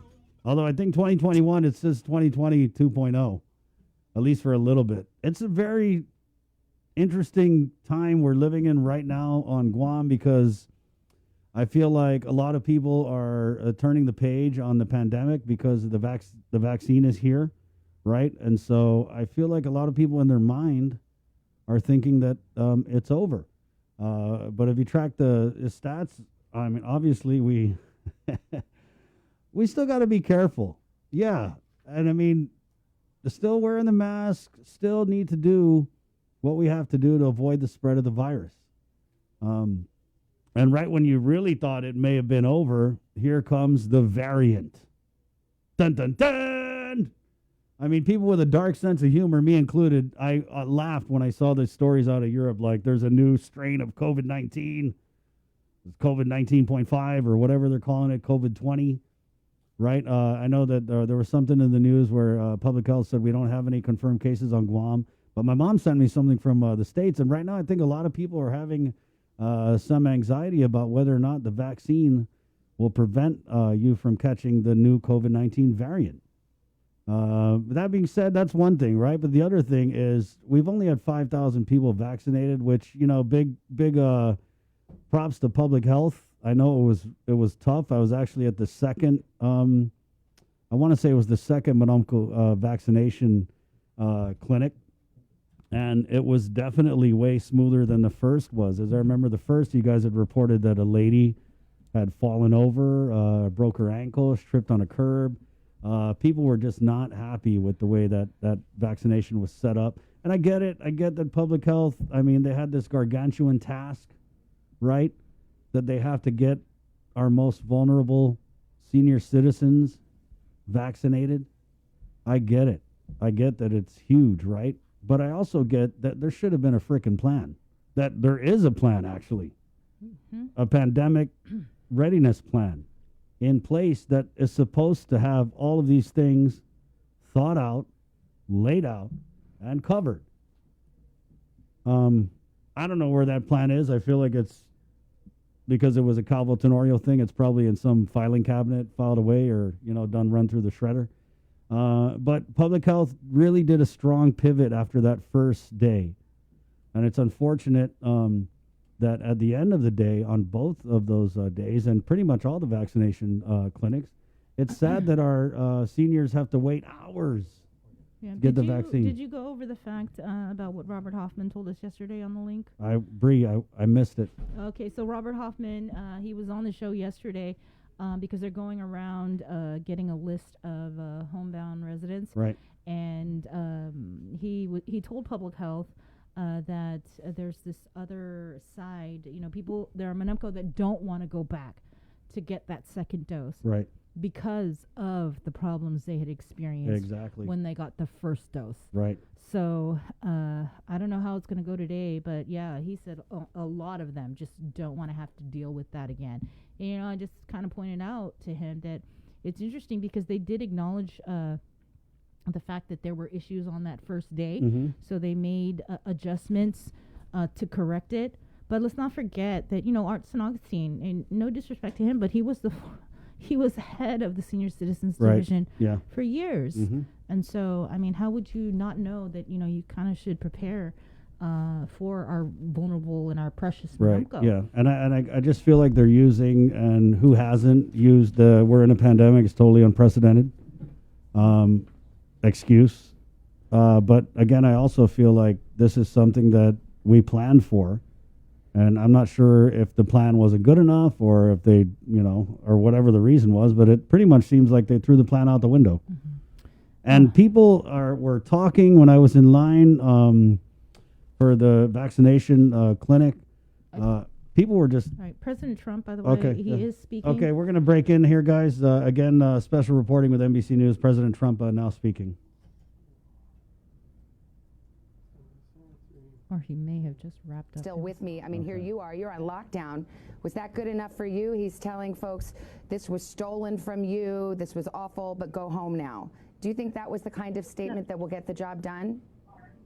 Look, the President of the United States should have, before now, made clear that he wasn't going to countenance any kind of attack or violent activity like this. And, it is good that he has asked people to go home, but what has happened today is unprecedented in American history. And when you have violent mobs storming the floor of the House of Representatives and the floor of the United States Senate, and the President's response is to say that he loves those people, it is absolutely counter to the Constitution and counter to the peaceful transition of power and the values on which this republic was built. We have oaths that we have taken to the Constitution, and we got to uphold those oaths. And and Congressman, I mean, All even right, more. now I guess we missed President Right, Trump. yeah, but he did give a taped message. He told protesters storming Capitol Hill, "You have to go home now. We have to have peace. He said, I know your pain. I know your hurt. We had an election that was stolen from us. It was a landslide election, and everyone knows it, especially the other side. But you have to go home now. We have to have peace. We have to have law and order. We have to respect our great people in law and order. We don't want anybody hurt. It's a very tough period of time. There's never been a time like this where such a thing happened, where they could take it away from all of us, from me, from you, from our country. This was a fraudulent election. But we can't play into the hands of these people. We have peace, so go home. We love you. You're very special. You've seen what happens, and you see the way others are treated that are so bad and so evil. I know how you feel, but go home, and go home in peace. That was from the taped message from President From our president. Trump. That's from the president. President He's like, I feel you. Yep, we're the victims. Go home, though.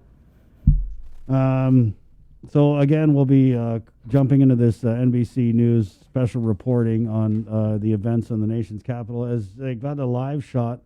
And it does look like some of the protesters are turning around. I know someone messaged me, I think maybe a fair point. Why is it okay for Black Lives Matters to protest, but not for these guys to protest? A protest is a protest. Does anyone out there feel like that? I just think it's kind of expect more from our president. It's a little late, though, to expect more from Trump.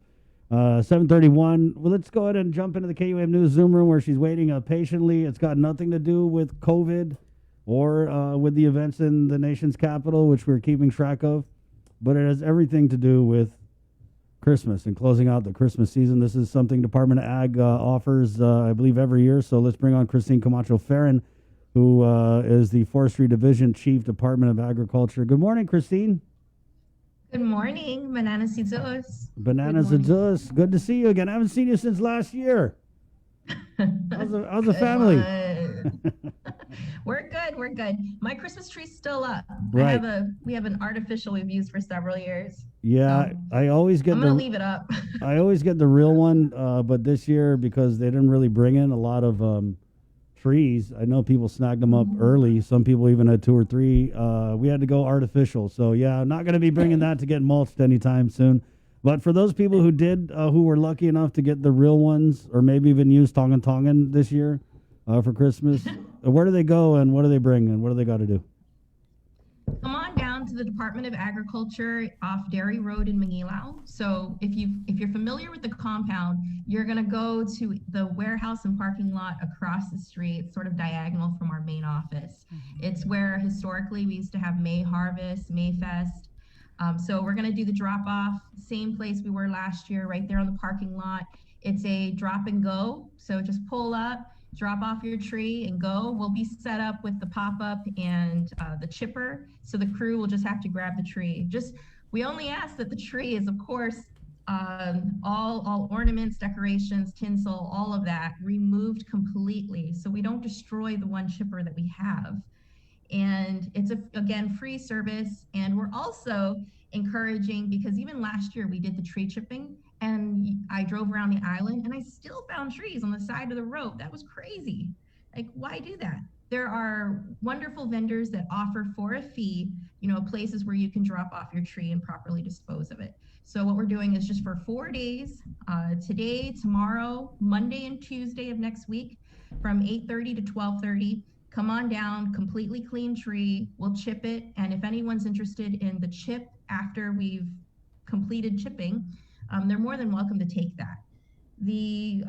So we're also encouraging drop a tree, pick up a tree. We'll give away a native for every Christmas tree that comes in, while supplies last. There you go. Christine had a message on the side here. Are people able to bring other types of green stuff to get mulched, or are we just focusing only on Christmas trees? Let's just focus on Christmas trees. I can see that getting out of hand real quick. All right, because a lot of people cleaned up the yard for New Year's, and they probably got piles of just branches and stuff. Okay, right. so All right, Christine said I could bring. Yeah. No, please. No, Christmas trees only. Well, thanks, Christine. Sorry we're so backed up, but there's so much going on, but definitely appreciate your time in the KUAM News Zoom room, where we have cooked up some New Year's. It's the last of the Banellis Doggo in there, virtual, so grab some, okay? Okay. Thanks for letting us talk about it, guys. Of and course. remember, follow us at Guam Forestry for more information. There you go. That's Christine Camacho Farron, Forestry Division Chief, Department of Agriculture. Thank you, Christine. Hasta 7:35. We'll keep it in the KUAM News Zoom room where we're bringing on the executive manager of the Guam International Airport Authority, Mr. John Kanata. Good morning, JQ. Unmute. Unmute. Oh, that's last year, JQ. All right. Good morning, Chris. Good morning, Sabrina and Manana Tzezus and the people of Guam. Good morning. I see Jason also. Right. There. So I assume we're bringing you on because there's some new there's a new screening process for outgoing travelers, and so for people who are traveling, first of all, I'm jealous, but more importantly, they need to show up earlier, right, JQ? So what can you tell us about that? Well, basically, the travel, because we're still on PCOR 1, but we made an amendment, and it's just based on the feedback coming back from our folks here, which was justified. We have folks that their minor children are starting to go back to travel to the U.S. Yes. We have elderly senior citizen folks that are coming back or traveling back. Maybe for medical or for whatever reason, and then just people with special needs. So we are allowing a escort, especially to help these folks check in at the counters, and then once they're done with that, they're allowed to leave. But we made that amendment based on feedback, based on comments from the public, and we've adjusted to that.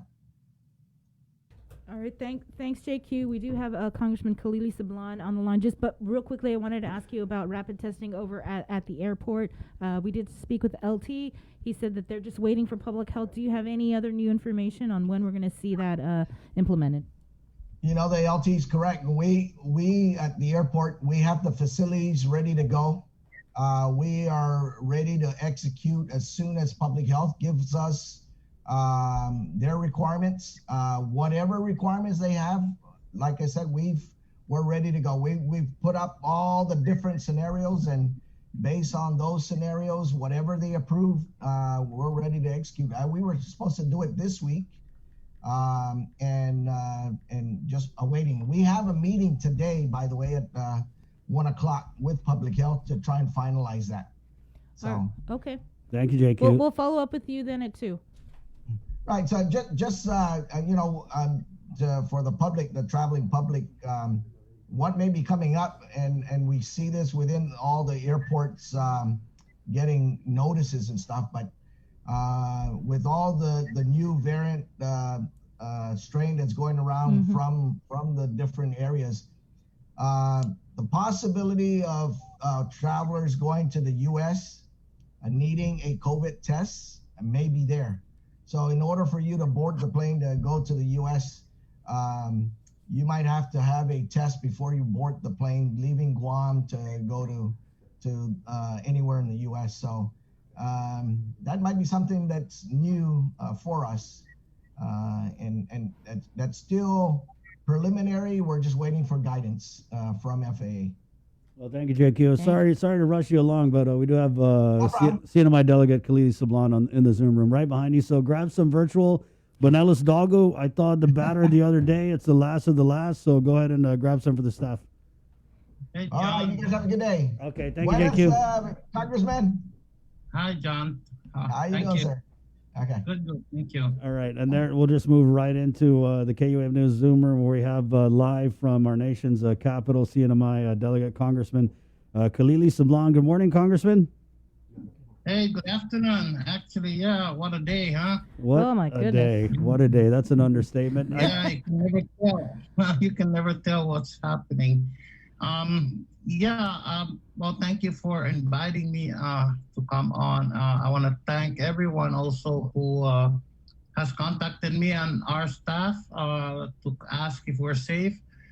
We are safe. I was in the office earlier, and when they started the when they objected on Arizona, I decided there was 2 hours I'd come home and get some lunch. And only when I got to my apartment, we were evacuated. There was a bomb threat. There was a bomb behind my apartment building and the RNC. And so, yeah, I was out in the cold for about 4 hours. The Capitol Hill police asked me if they wanted to take me to a safe place. And I said, well, I'm safe out here. So, and I understand leadership in both sides have been taken to an undisclosed secure area. But we are safe, and I don't really need to be in the Capitol right now. There's actually both the Senate and House are in recess. I was glad I wasn't there because I understand it was just horrible what happened there. I don't want to say this, but yeah, there were terrorists in our Capitol today, the seat of our government.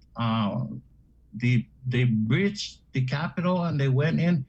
They went through offices, and actually immediately Capitol Hill Police gave out notices that if you're in your office, you lock your door, turn off the TV, turn off your cell phone ringer, and don't make any noise because they breached the Capitol, and this is a shame. Not in America. We're not a third world country. So.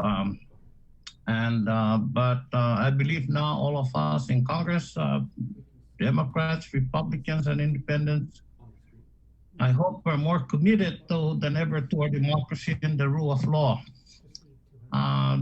We will not be bullied. I am concerned, but I am not afraid. We will not be intimidated by these terrorists. We will continue to our work for the people of America, the people of the Northern Marianas. Delegate, I know that obviously you're calling the protesters terrorists, and I'm pretty sure you never experienced anything like this before, but was there any inkling with your colleagues or anybody on the nation's capital that things would turn this way so quickly? No, the Capitol Hill Police were prepared.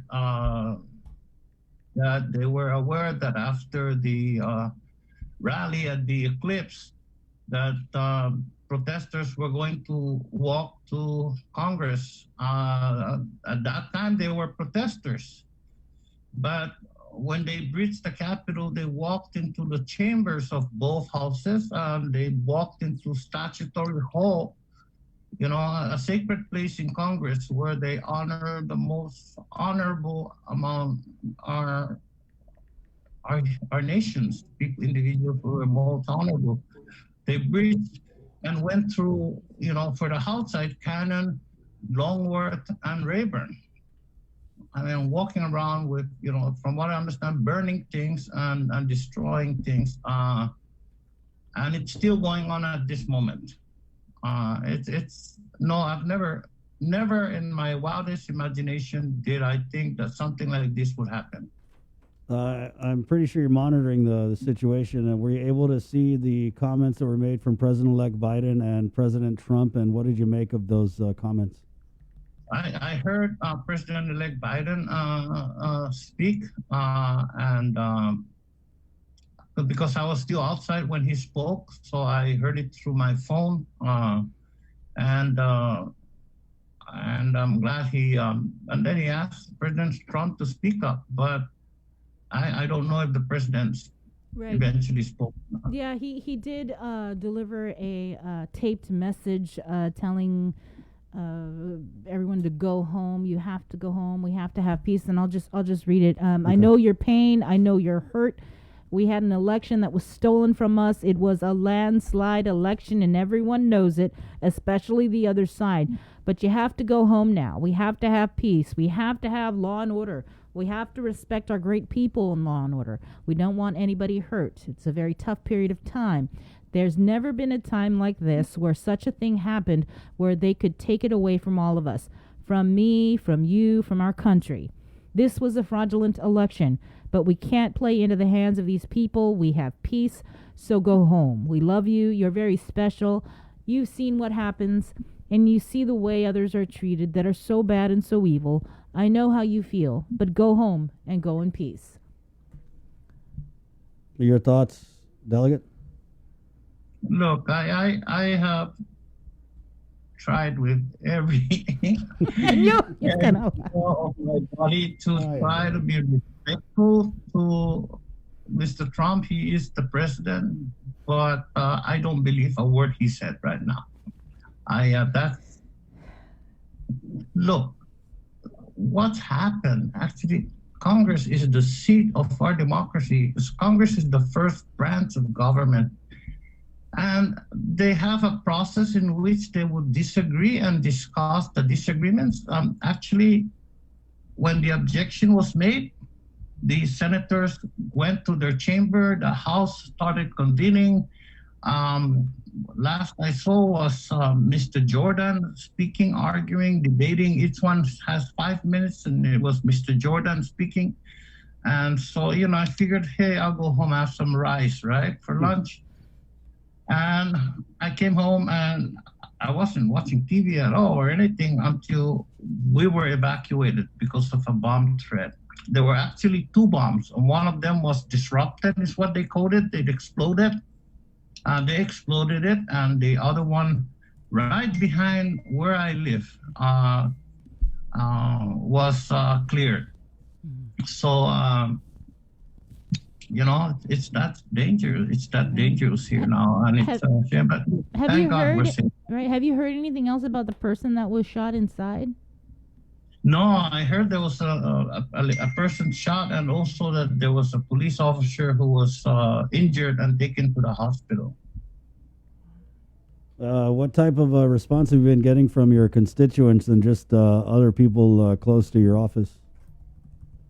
Yeah, well, I posted something on Facebook, about the threat to my building.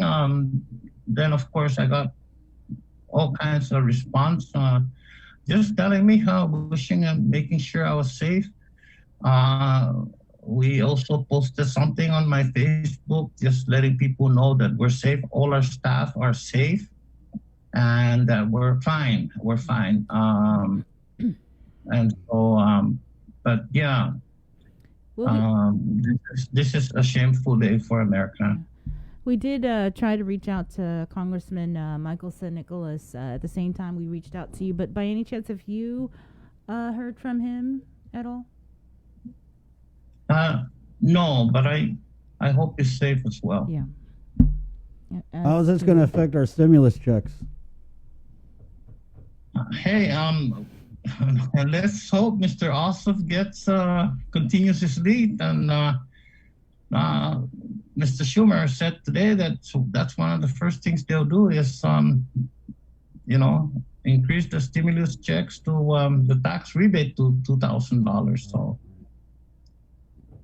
yeah, people need the money right now. Yeah, definitely.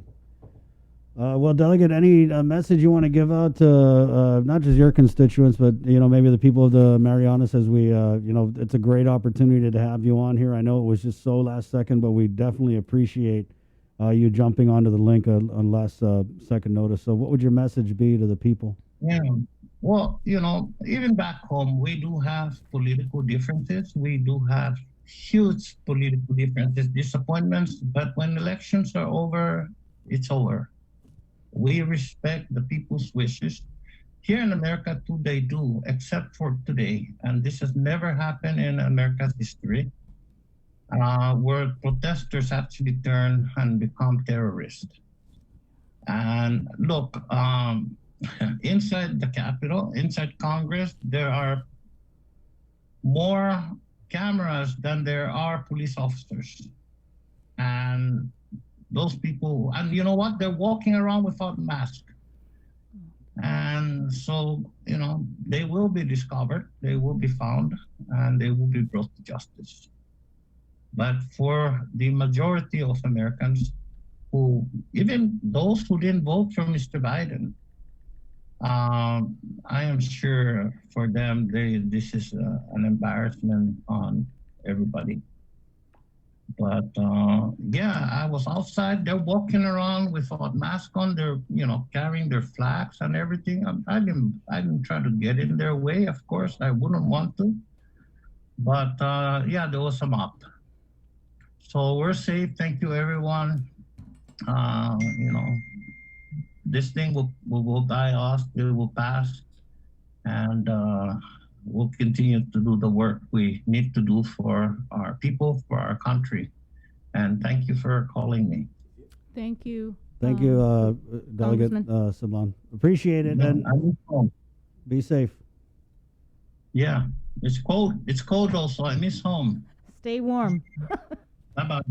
And don't forget, take some virtual Benelis Doggo there. Congressman, it's in the back if you want to take it. Don't worry, it's virtual calories.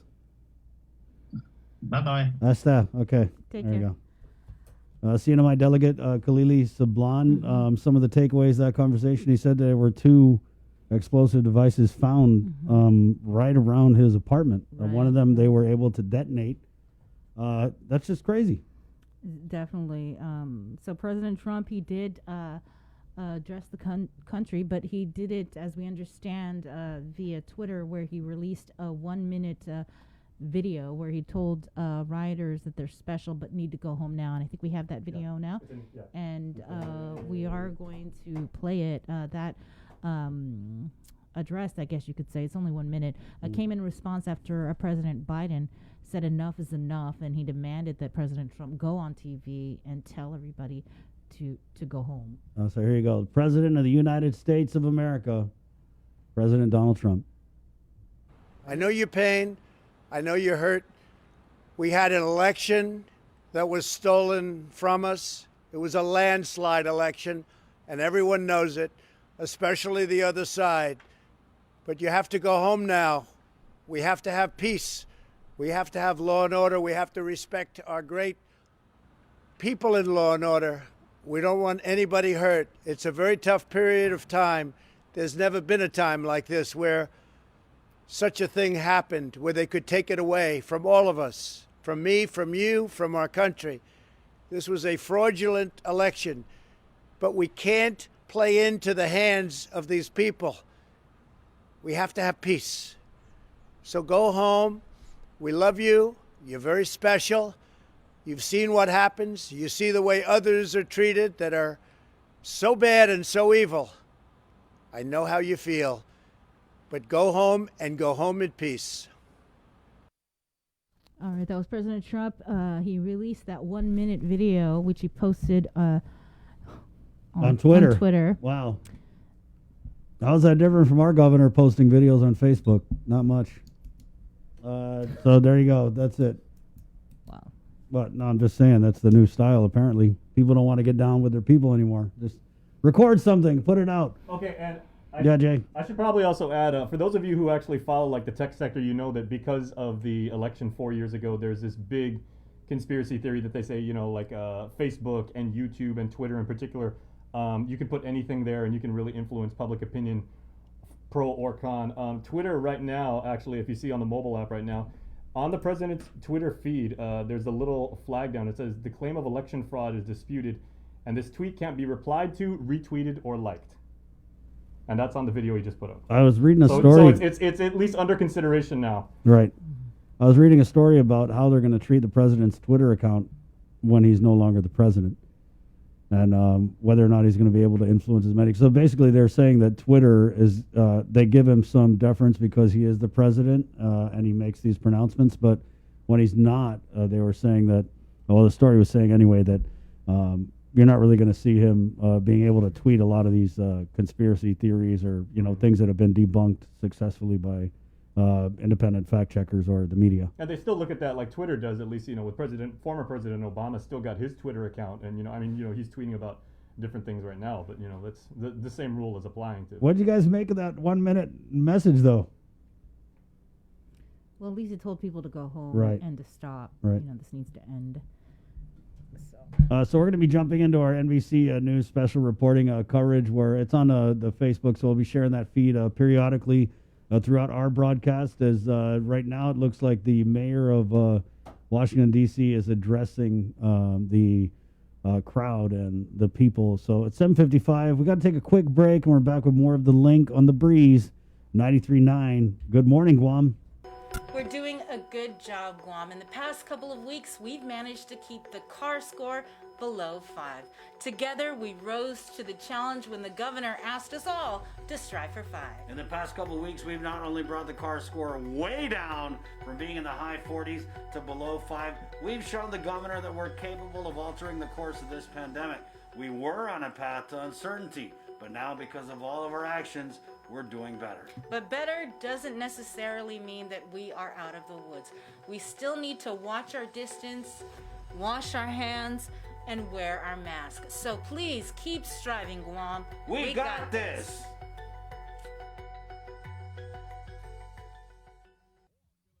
GU Self-Storage, conveniently located near the Harmon McDonald's. We offer affordable rates, online payments, and auto bill pay for your convenience. Plus gate access daily from 6 a.m. to 9 p.m. Call us today at 648-7867 for more information. It takes all of us to protect Guam. Join the Guam Visitors Bureau in our social media campaign series aimed to protect our island and each other in this COVID-19 era. Participate in the Protect Guam movement by wearing your mask, showcasing Guam's heroes, staying active, and downloading the Guam COVID Alert app.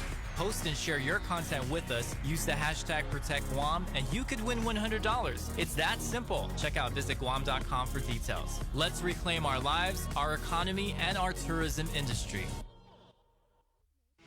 The relationship between Guam and Manila, Philippines is undeniable as we share similar cultural traditions, history, and heritage, with generations of Filipinos calling Guam home. KUAM presents a monthly look at the capital city featuring in-depth and engaging interviews on everything from medical tourism to new business and government leaders. Veteran newscaster Nestor Lecanto delivers Beyond Our Borders. This special program is brought to you by the Bank of Guam and KFC. You're watching The Link with Chris and Sabrina on TV 11. Stick around because we're next on CBS This Morning. Thank you guys so much for jamming with us on this Thursday, January 7th episode of The Link. Remember, you can jump over to our Facebook Live feed and catch the rest of the show where we have coming up from the Guam Visitors Bureau. The Vice President, Jerry, is that what they call him? Vice President, Vice CEO, Deputy General Manager. Right, yeah, Jerry Perez.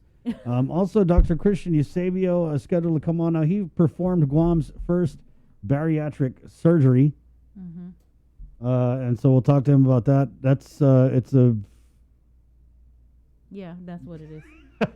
Thanks, Bree. Right. You're like... Yeah, for those of you who don't read the sign language on the doing the stomach surgery. I'm going to go ahead and Go ahead, Jay. I'm going to go ahead and guess you did not go to med school. Yeah, good guess there, Jay.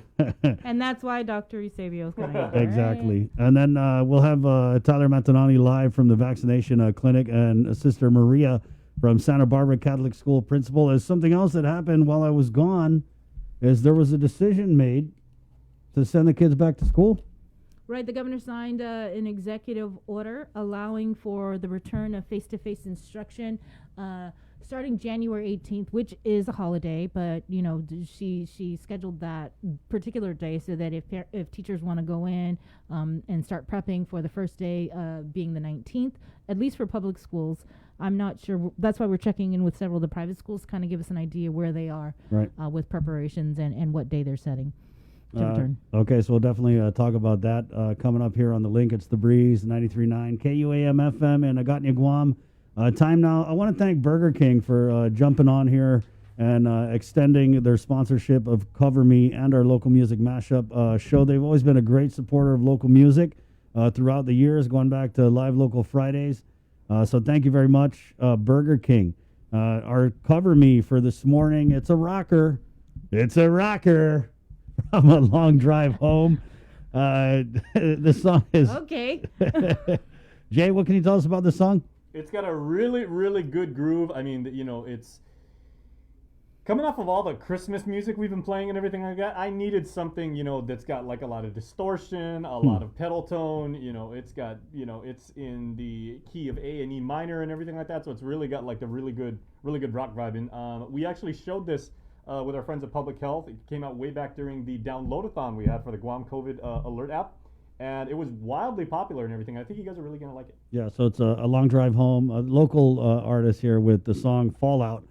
This morning's Cover Me brought to you by Burger King. And guess what's back? Well, I'm back, but you know what else is back?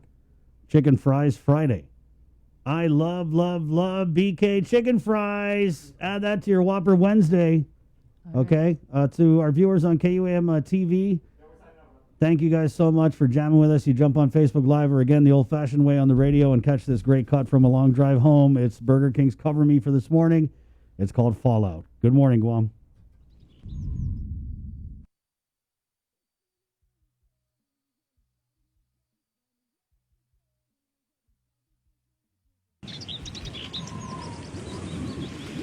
It's a new day, and I'm starting again from yesterday. Where I'm trying to begin, cause of what you say, I'll never be the same anymore. When I break away from all that's holding me down, then I'll save the day, learning from all that I miss, running out of space. It's more than I can face on my own, and it's all the same. The story's so far, it's dead on to play. How it played out like this, but I face the day without any worries at all. We all fall out with a little bit of makeup, a handful of that it's all downhill. Always wanna say and predict all the outcomes and stray away from the reality of falling too far behind, turning all my troubles to gold. Let it take the wheel and drive me to my obsession of making deals with the demons that hold me so closely. I find the comfort within these walls. We all fall out with a little bit of makeup, a handful of that it's all downhill. We all worn out from the lies and the worries got you locked in this body. It's all downhill.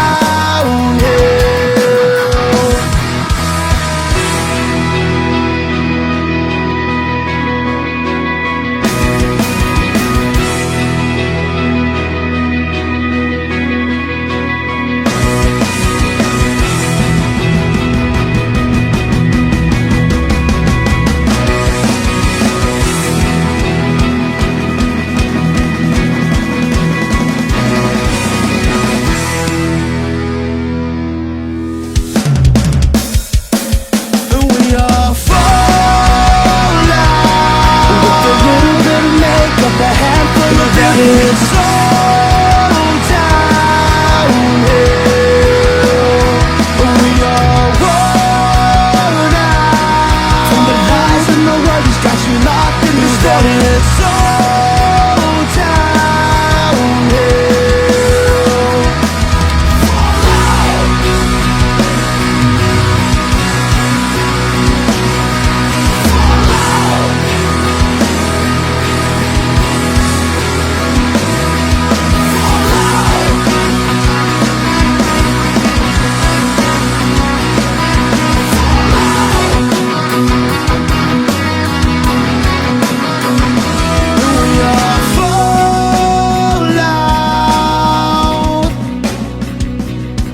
It's all downhill. We are worn out. That it's all downhill.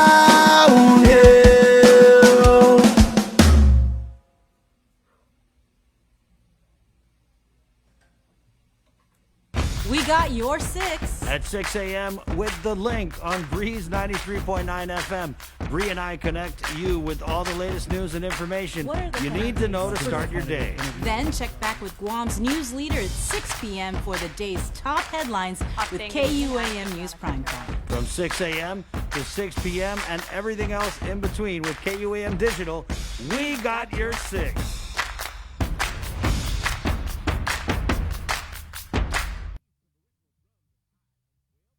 GU New self-storage, conveniently located near the Harmon McDonald's. We offer affordable rates, online payments, and auto bill pay for your convenience. Plus, gate access daily from 6 a.m. to 9 p.m. Call us today at 648-7867 for more information. The relationship between Guam and Manila, Philippines is undeniable as we share similar cultural traditions, history, and heritage, with generations of Filipinos calling Guam home. KUAM presents a monthly look at the capital city featuring in-depth and engaging interviews on everything from medical tourism to new business and government leaders. Veteran newscaster Nestor Lecanto delivers Beyond Our Borders. This special program is brought to you by the Bank of Guam and KFC. It takes all of us to protect Guam. Join the Guam Visitors Bureau in our social media campaign series aimed to protect our island and each other in this COVID-19 era. Participate in the Protect Guam movement by wearing your mask, showcasing Guam's heroes, staying active, and downloading the Guam COVID Alert app. Post and share your content with us. Use the hashtag ProtectGuam, and you could win $100. It's that simple. Check out visitguam.com for details. Let's reclaim our lives, our economy, and our tourism industry. We're doing a good job, Guam. In the past couple of weeks, we've managed to keep the CAR score below 5. Together, we rose to the challenge when the governor asked us all to strive for 5. In the past couple of weeks, we've not only brought the CAR score way down from being in the high 40s to below 5, we've shown the governor that we're capable of altering the course of this pandemic. We were on a path to uncertainty, but now because of all of our actions, we're doing better. But better doesn't necessarily mean that we are out of the woods. We still need to watch our distance, wash our hands, and wear our masks. So please keep striving, Guam. We got this.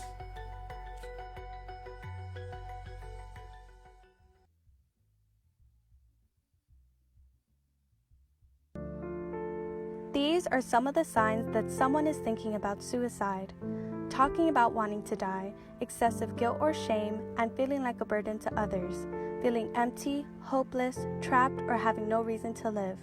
Feeling extremely sad, anxious, agitated, or full of rage with unbearable emotional or physical pain. Other signs include changing behavior, such as making a plan or researching ways to die, withdrawing from friends or saying goodbye, giving away important items or making a will, taking dangerous risks such as driving extremely fast, displaying extreme mood swings, eating or sleeping more or less, and using drugs or alcohol more often. If you or someone you know is showing these warning signs, get help as soon as possible. Call Guam Behavioral Health and Wellness Center's crisis hotline at 647-8833 or 4.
Good morning, my people. I missed you guys. I haven't seen you since last year. I'm going to say that to every person I haven't seen since last year. Okay, you want to know how impressive that was? And again, and I'm like a tech dork, right?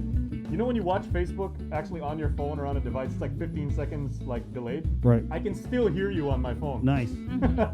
I miss doing that for you guys. I did it one time when I was on leave. Your first day back and there's chaos in the Capitol. That must have been awkward. I don't know. Yeah.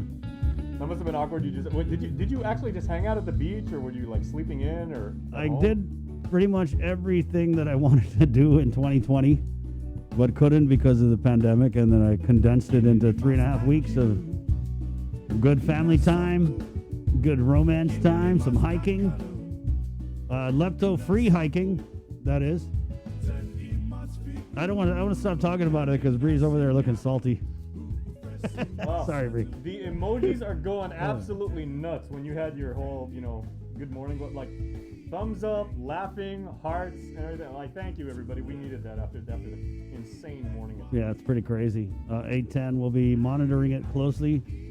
Missed a link, missed a lot, and this morning, if you missed it, we had CNMI delegate Khalili Sablan on the show.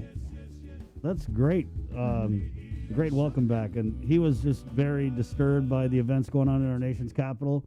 He had said that there were a couple of explosive devices, he called them bombs, that were found right around the RNC building and his apartment.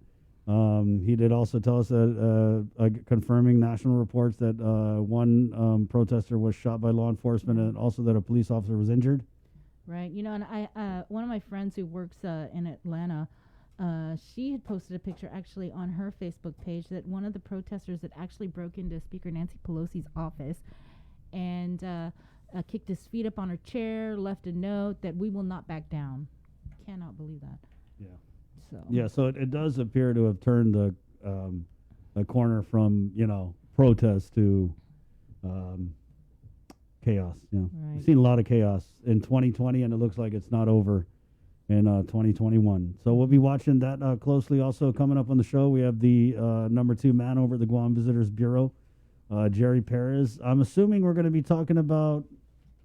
Right, I asked him to come on to kind of give us the latest on the debate with the Cannabis Control Commission. We did have Senator Rogel on yesterday. Peter Santos interviewed him, talking about that GVB, I guess, new GVB sensitivity study.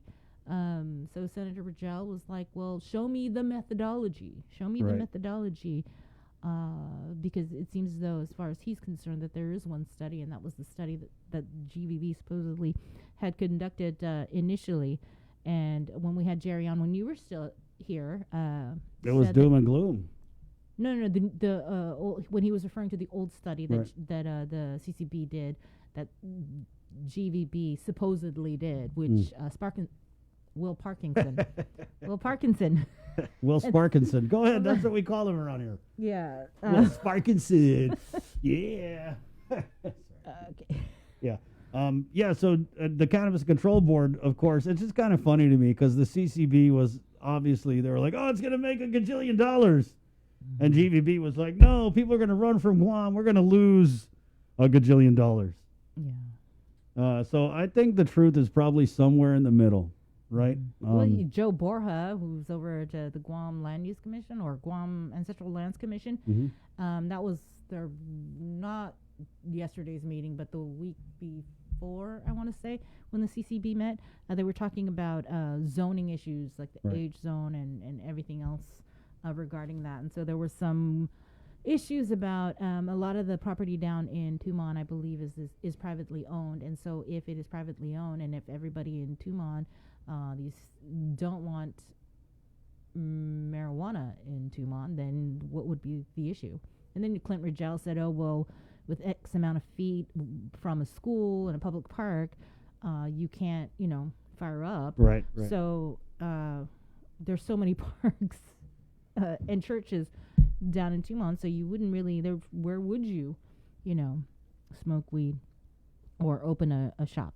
Right. Well, we'll talk about it with Jerry coming up here. 8:14. Let's go to the KUAM News Zoom room where our friend TC Sanchez is standing by. TC, I want to say, I'm very familiar with you. You do a lot of videos, social media. We just wanted to get you on here because I know that you had an operation and now you're asking for us to put out the word about your GoFundMe, right? You're raising funds. Is this for post-operation things, TC? Good morning. Yeah. Can you hear me? Yeah, I can hear you. Thanks for joining us, by the way. Good morning. Hope you're well, as well as you can be. Good morning. Today, second, I'm a couple of these calls. We started one originally for after I lost my leg last year.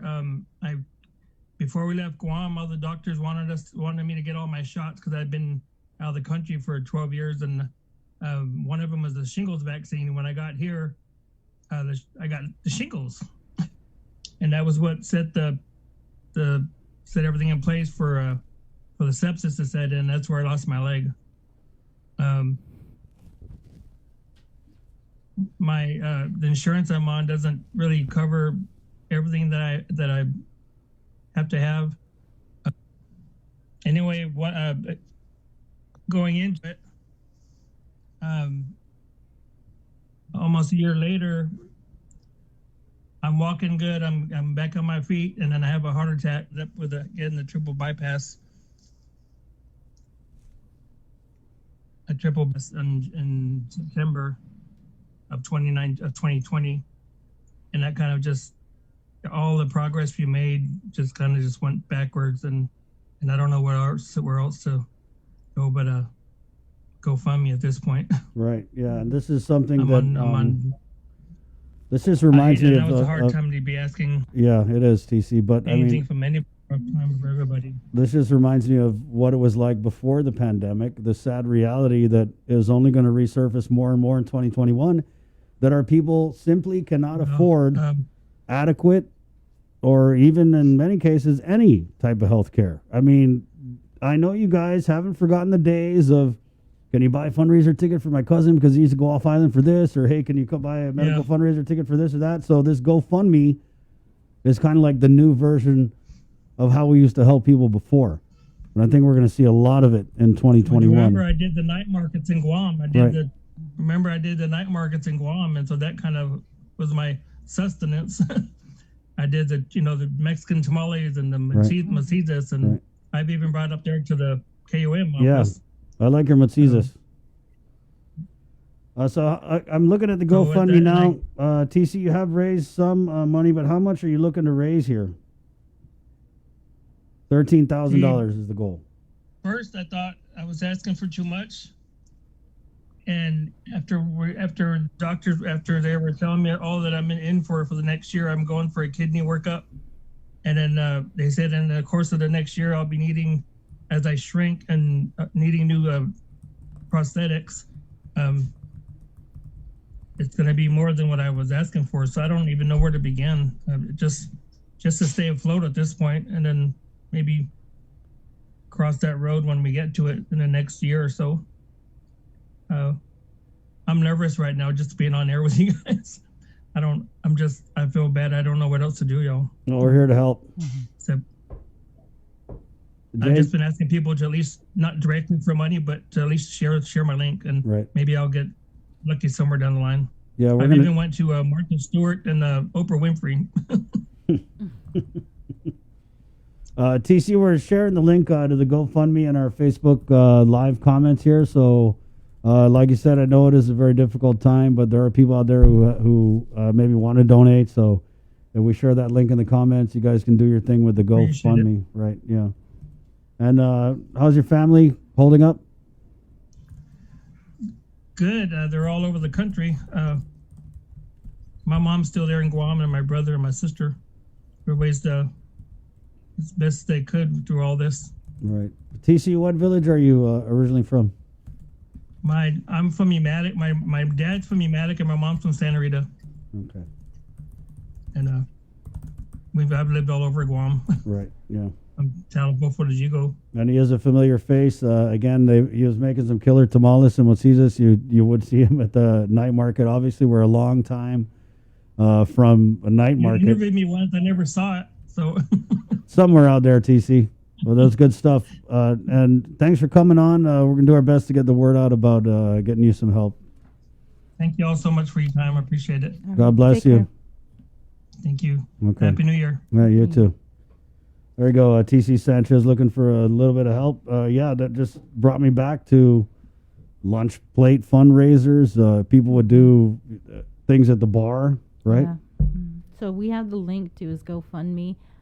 Jason posted it on the stream. So please, if you have, I think anything can help. So please click the link and make a donation if you can. There you go. Click the link on the link to make a donation. It's 8:20. We'll keep it in the KUAM News Zoom room here, where we have the Vice President of the Guam Visitors Bureau, Jerry Perez on. Good morning, Jerry. Happy New Year. Oh. Unmute. Unmute, please. So 2020. There you go. Yeah, good morning, Chris. Hey, good morning, Jerry. Long time. I haven't seen you since last year. Yeah, I know. Bree told me wanted me on this program today to talk about Jason's rap sheet growing up. And so, Yeah, we want all the dirt. Oh boy. yeah. I could give you a ton. I'm pretty sure you can. Yeah, Miss. I cannot call him Jerry because as long as I've known him practically my entire life. Like Mr. Perez and my dad were like best of friends and everything like that. So if anybody can qualify my character or indict it, it would be Mr. Perez. Yeah, send me some stuff on the side chat Yeah. there, Jerry. Yeah, despite Jason, John and I were still good friends. Yeah. By the way, Jay, nice haircut, man. Oh, thank you. Yeah, I remember last year when I saw you last before this morning, you were saying you were going to grow it out. What happened? Well, apparently the auditions for 70s like funk bands and everything like that weren't what I thought they were going to be, so I just, went back to like normal. Right. Okay. Jerry, nice haircut.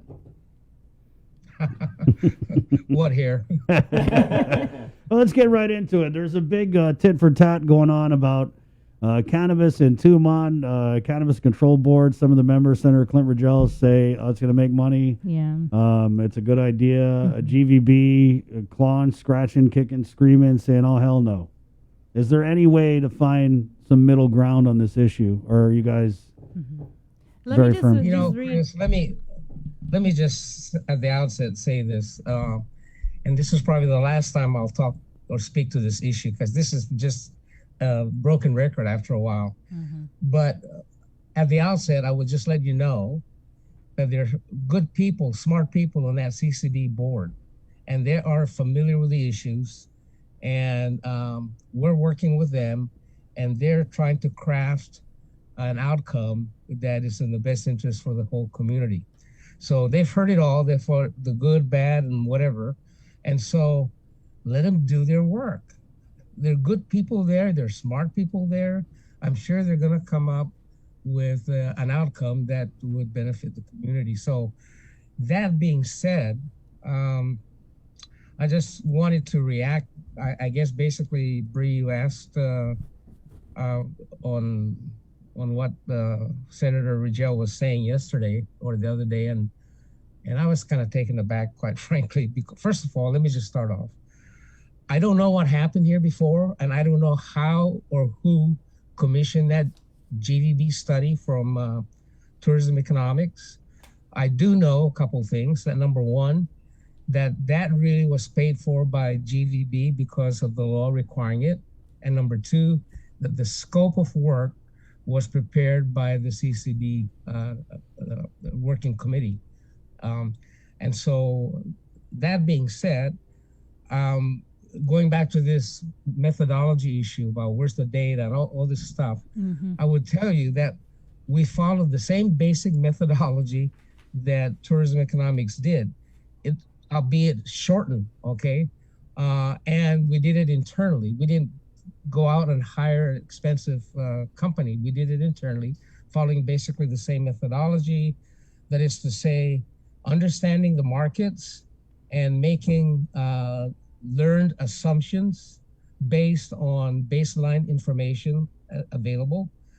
So we did basically the same approach that these guys did. Here's the big difference. The big difference is that their study was underpinned by a framework of U.S.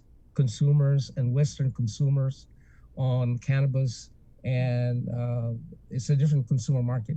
What we did in our internal study is that we reflected the Asian consumer mindset, and we reflected the legal framework that is driving the consumer mindset. And by the way, just so you know, as late as last week, just on, just to make sure that we're on the same kind of wavelength, we did a survey just in Korea. We had like 800 respondents, plus or minus 3 or 4% error. Only 2% only 2% said that they were willing to go to a destination that had legalized recreational marijuana. So if anything, our assumptions might be a bit understated. Okay. And Chris, I gave you a copy of that. I also gave you a copy of the links to all the legal, the laws of the different countries that we're referring to. So let me now get to the next issue. And this really kind of is disturbing to me is I heard basically that the notion or allegation that we didn't like the outcome of our first study. And so therefore we're kind of manufacturing and making up our own study. You know, honestly, I find that very offensive because it impugns the integrity of me and GVB, and it actually casts aspersions on the motivation of why we're doing this study, which is a study that is designed to elicit information that would be beneficial to those who are interested in this matter. So I just want to just lay that down because I think once or twice I've heard it before. I kind of let it go, but I can't let it go anymore that we're reinventing numbers just because we didn't like the outcome. I find that very offensive, demeaning, and I think it's not productive and constructive in any dialogue. Well, you know, Jerry's mad when he throws out the casting of aspersions. Jerry, let me ask you this. Where were you guys when this was, being talked about, being enacted into law? Did we see the same kind of resistance back then? Well, I can only draw from, because, Chris, I wasn't here, okay? Right. I can only draw from the chairman who consistently said that GVB had always had the same basic position, major concern of this thing. So that has not changed when the bill was being debated and when the bill was passed. So I don't really know, I just can tell you what it is, the way it is now. Right. All right. Well, Senator Rogel, he did say, and this is verbatim, who is GVB to tell us, the people of Guam, what can and can't be in Tumon as long as it's legal? He said record tourism numbers after the Cannabis Act was passed. Sabrina, listen to this logic. The law was passed the same year that we had record numbers of arrivals. Therefore, it's not going to hurt tourism. What kind of logic is that? I mean, I leave it to your own conclusion. Mm-hmm. Have you, by any chance, has GVB reached out to the senator, maybe, or has he reached out to GVB to kind of like? That's not my role. Okay, the CCB has this matter now. Mm-hmm. Let them do their work. And so we have a representative on that board as well. These are good people. These are smart people. They're working in good faith to try to arrive at what makes sense for the community.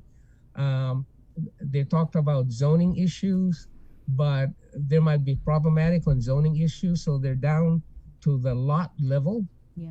And that's why they're working with land management to try to refine the outcome so that, it addresses the main concerns.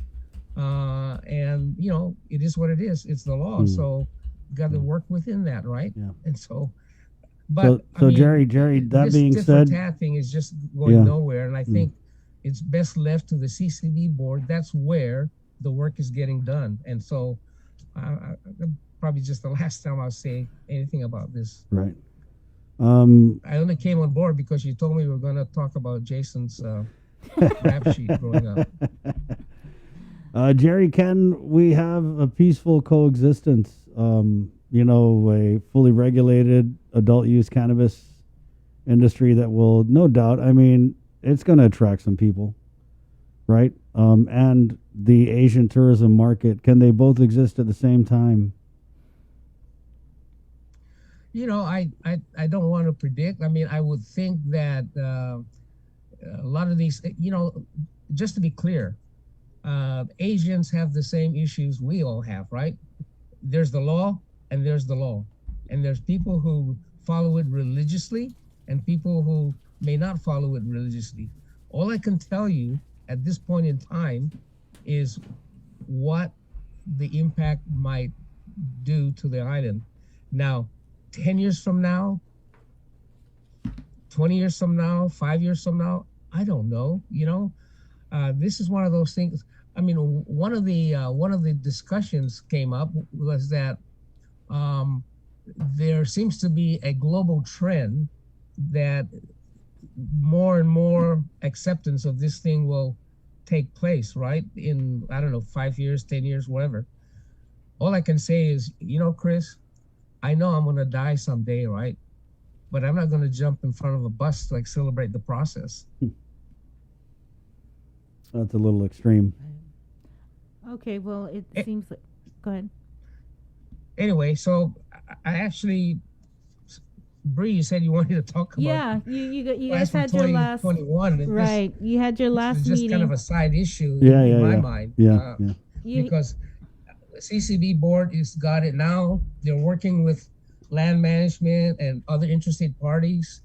They have a strong advocate on that board for recreation marijuana, and I there's a process. The law is the law, and let them do their work. They're good people there. I'm sure they'll come up with something.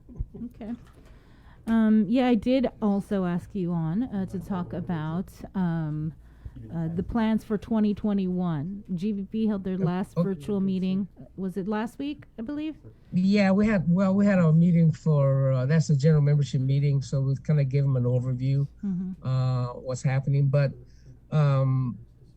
more specifically, actually, we're focused on three major issues. First of all, you should know that our marketing budget was cut by over 90%, right? Just because of no money coming in. Fortunately, there's some money in the rainy day fund, and the legislature had authorized us to go ahead and use the way the rainy day fund works. We have the ability to spend up to 50% of it, but to spend the rest of it requires legislative approval, which they just did. And so we're fortunate to be able to have at least another $400,000 or $500,000 available that we can use once things get moving. But that said, we're not really going dark because it's important for us to keep our destination top of mind. And so we've been very active in using social media channels because it's a very cost-effective way of achieving reach and penetration in your market. And so the social media activity is ongoing now, right? And ongoing even as we speak locally with you guys on promoting the use of safety and so forth. So I don't need to go into detail on that, but we've also held virtual seminars in Korea and Japan. We had one recently in Korea, for example, in November. There are over 218,000 visitors online, 218,000 visitors on our online virtual seminar exhibition. So that's kind of a economical way of staying engaged with the market, right? And keeping top of mind about Guam. Japan, we've also held online webinar series in November. And we were going to have one soon, or we had to cancel it because of the spike in Japan. As you know, they have emergency issues. So we had to postpone the JATA B2B webinar series until things kind of settle down. So we're doing all of that. And we're starting now to talk about quarantine quarters again. you will recall that last May and June, we were talking about that already, about creating this quarantine Bubble. corridor or Right. bubble. Yeah. When the spike hit on Guam and Japan and Korea. Well, Taiwan is very interested in becoming engaged with us on this matter because Taiwan, as you know, is a relatively safe destination. And so we're working with them to see if we can generate some interest. I know that EVA Air is very aggressive in already starting to promote Guam and coming back to Guam. So all of these things are kind of working out, but the big nut that we need to crack right now is just ourselves. Let's get Guam contained with COVID and cleaned up. And we're also working with Mary Rhodes at the GHRA, the university, and GCC to work with the different business establishments here, hotels, restaurant, retail facilities, to adopt safety protocols that will be recognized by the World Travel and Trade Commission. And GVB is the credentialing. WTTC has designated GVB to be the credentialing arm of declaring, certain protocols safe for travel. So we're doing our best to try to prepare the island. I call it preparing the seedbed for arrivals. Some of the airlines have starting to announce returning like around in March. So we're hopeful that if we can contain the virus and if our source markets get in our control, that we could start seeing some arrivals as early as third quarter of the fiscal year. Besides that, we're fortunate to continue to have military and business travel to Guam so that some of our facilities are, hotels are not deserted. Right. Jerry, how soon, and when you talk about arrivals third quarter, I guess first part, what types of numbers are we talking about? And then, yeah, go ahead.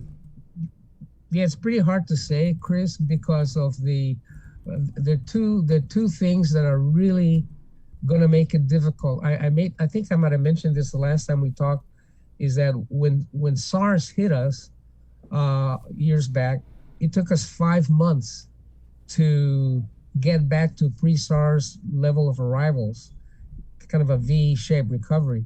This is a bit different for two reasons.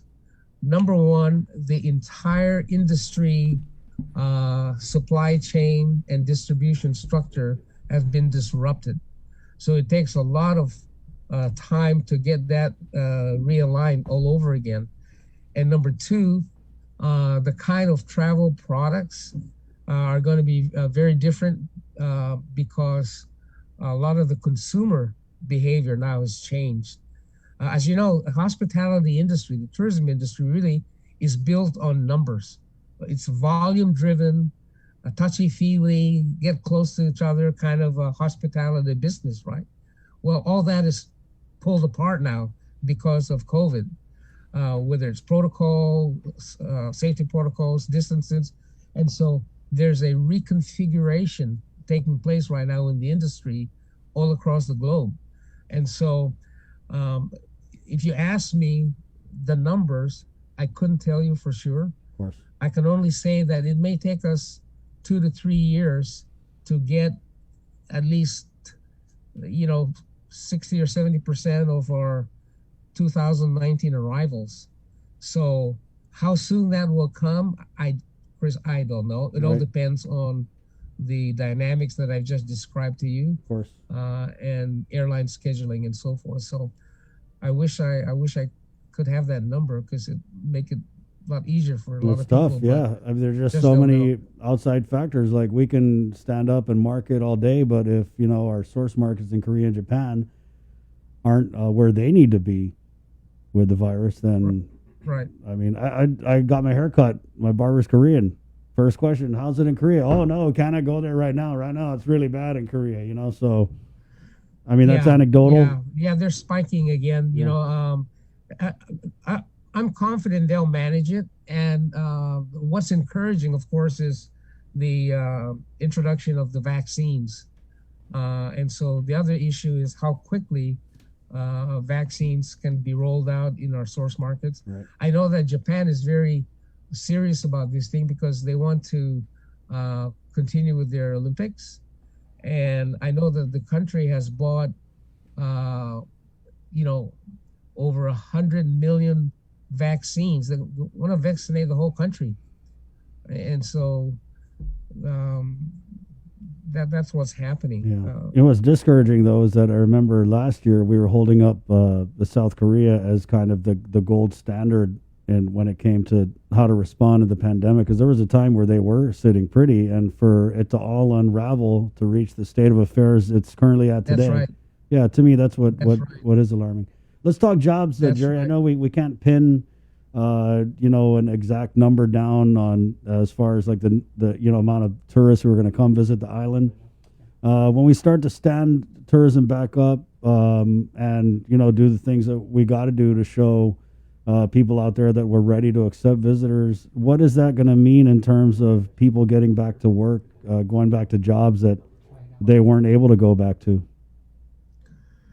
Yeah, you know, the other issue, Chris, is not just about visitors coming to Guam, is about our own people feeling comfortable that they would be not infected once they start to venture back to work and work, because we work in a hotel or retail shops or restaurants, they get exposed to not only local visitors but tourists. So I know that the Department of Public Health and the Surgeon Cell and the airport folks are working on arrival protocols to not only ensure safety for the community, but also to not make it an onerous impediment, you know, for visitors.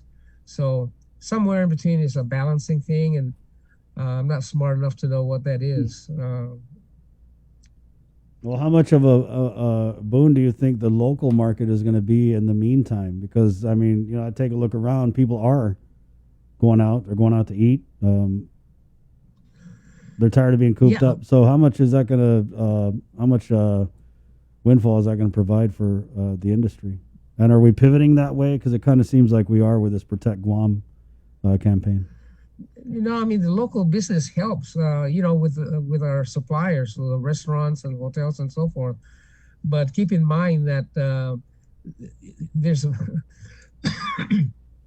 a big magnitude of difference between local spending and the spending power of 1.6 million arrivals. I mean, to put that in perspective, and I think I mentioned this before, what we've lost is about $200,000 per hour in tourism-driven revenues. So it's easy to see why we're in a lot of hurt, right? And so it takes an awful lot of customers from Umatic and Mariso and Tamuni to make up. You get my drift. Yeah, I do.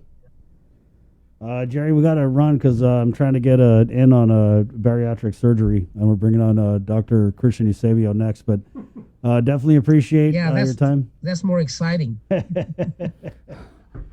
Thank you, okay, Jerry. Chris. Yeah, be safe. Be safe. Thank you. There's some virtual Benelis Doggo. It's the last of the Mohicans for Benelis Doggo for this year. So take some on your way out of the KUAF News Zoom room. There you go. Bring some to Uncle Carl. 8:44. Sabrina, our next guest, Dr. Christian Eusebio, who historically performed Guam's first bariatric surgery, these are bariatric surgeries are either gastric bypass or weight loss surgeries that involve making changes to your digestive system to help you lose weight. And so that being said, we'll bring on Dr. Eusebio now. Good morning, Doc. Good morning. How are you doing, Chris? I'm doing a little weird because it's the first time I've had a doctor on, and we're not going to talk about COVID. Which is I wanted to make sure that I'm not going to talk about that. Yeah, he's like, first of all, not talking about COVID.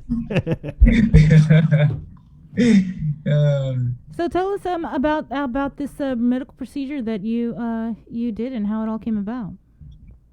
Well, it kind of, one is that bariatric surgery has been around for quite some time, and going and starting my medical school and my residency training, it kind of sparked an interest in me because I know we like to eat here, and we've really adopted a sedentary life, and I always see the complications of people that are obese with like cardiovascular risks in terms of heart attacks, strokes, and it's pretty high on Guam. And it's always kind of baffled me why nobody's tried to establish this kind of, at least an option for people here on Guam. And when I came back, which was about 3 years ago, I thought I could get running and start everything. And of course, like everything in life, there are some hurdles. So kind of did take a little time, but my interest really started just because I knew is something that Guam needed, at least for a lot of people, that as an option. Mm-hmm. So what, a patient came in and you kind of did an evaluation and it just became the right time? Well, it's actually a pretty long process. Mm-hmm. One is that you're referred to me from your primary care physician who feels that that it's that you meet the criteria. There's certain a BMI, which is recalculated from your height and your weight, and also kind of the age category, and also the fact that you're a good surgical candidate. And then once your primary care doctor feels that they've tried to do all medical necessary ways for you to lose weight, and you're still not succeeding, then they'll recommend to see a surgeon who can provide you with that service. And then you see me, and then I evaluate you. I talk to you about the options, and I tell you that it's going to be 6 months. It's minimum 6 months. It's 6 months for various reasons. Some of it's insurance. Also, it allows me to get a feel of you, and because this is a lifestyle change and this is a life behavioral change. Because, like I tell my patients, I'm like, I can make your stomach as small as possible, but if you like to eat and you keep eating as a tool as a crutch for something that's going on in your life, then I'm not going to help you. So you need to be able to combat that. And in addition, I have you see a dietitian who aids in terms of being able to readjust the things that you're putting in your body. And also we kind of get a feel, and they start realizing the things that they're putting in their body, what's good, what's bad, and how they use food as a crutch. So yeah, it's 6 months. Sometimes it's a little longer because people will, fall off the wagon, and I'm like, you're not ready. So it's been a long process. That actual patient was there I saw her about 8-9 months, because of the COVID issue, and we weren't doing any elective procedures that kind of did kind of push back things. But she did great. She's doing great. Mm-hmm. So what can we talk about the patient a little bit more then, in terms of when you first met her and you assessed her? I guess what were the determining what were the factors? numbers? Yeah. Sure. So again, like I said, there's certain criteria for you to be a candidate. One is that a BMI. So BMI, like I said, you calculate it from your height and your weight. Typically, patients that are morbidly obese, they're like a BMI of 35. So you have to have a BMI of 35 with some comorbidities, say like diabetes, hypertension, high cholesterol, all those things, which a lot of people do have. And then you meet the insurance criteria. And then I want to talk to you again and see how serious you are about this. And some people are like taken aback because they think they're going to see me and they're going to go, get the surgery and then they're going to go home, which is not the case. And I tell them that I'm going to be with you. This is like a marriage. I'm going to see you. We're going even after the surgery. Thick this and is going to be a thin. long time kind of thing. So it's going to be a process. So what was her starting weight? And then I guess, did she have to lose weight before? She was around a little over 220. I think she was around 5 feet. She's now, the last time I saw her, she's 180, a little change. Yeah. It's about 2.5 months.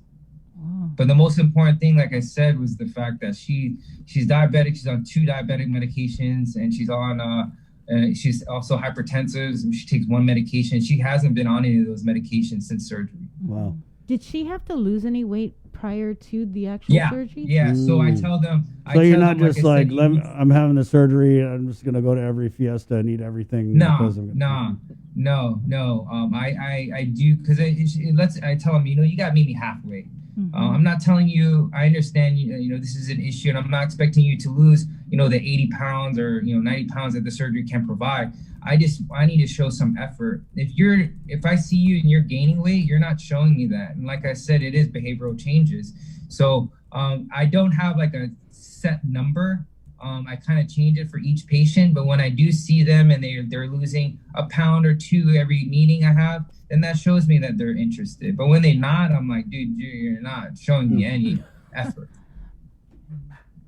So how much weight did she lose before the surgery?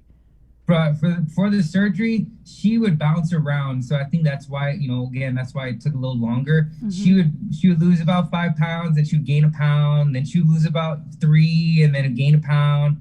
And again, it's a very difficult time. I know I don't want to talk about it, but it is about COVID, and the stress of kids being at home. And so, and I'm like, I get it. I got 2 kids too. It's tough. You can't go and exercise. You can't go to the store and get all the things that you want to get.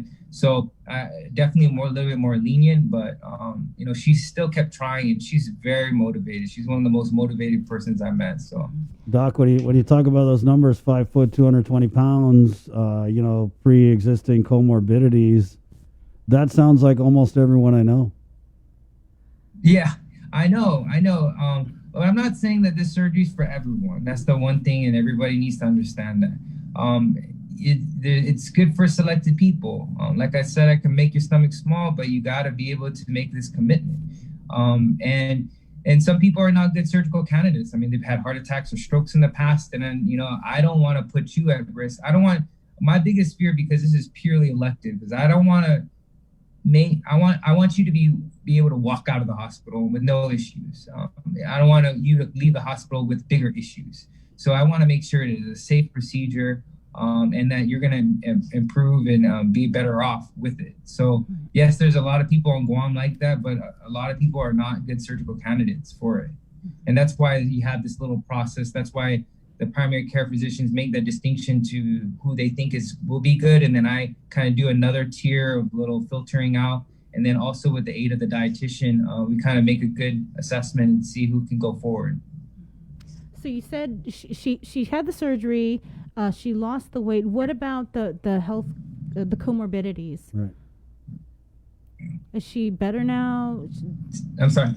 Does she still have diabetes? Is she better now? Yeah. Like you said, she had comorbidities. Diabetes. She's in term like remission. So we're still of course need to follow her, because we're gonna need to follow her hemoglobin A1C, which is a number that can kind of dictate what your blood sugars have been for the past 3 months or so. But when she does do her daily glucose checks, it's all below that range where she doesn't need to take her medications, because if she did, she would bottom out. And she has a blood pressure cuff, which she's taking daily, and her blood pressures haven't been high enough to take the medication. So she's in remission. Okay. Oh, how many other candidates are you currently looking at for this procedure? Well, we were getting, of course, with that press release, people are a lot more interested. I started seeing people 2 years ago. I actually saw 16. Only her came through. Again, a lot of people see me after 2 months, and then they're like, they don't come back for another appointment. So I call them, and they're like, oh, I'm going to make another appointment. And again, it's not for everyone. A lot of people want to have that quick fix, and that's not what it is. And I want to make sure that this is a lifestyle change, because it's a big deal. It's a big deal. I mean, a lot of people look at food as a crutch, and you literally cannot eat that much. If you do, you are going to get sick. Like, you will get sick, and it scares people. So it's a change. It's a change, and it's a change that is necessary for those particular people, because there's such a big risk of having early heart attacks, early strokes.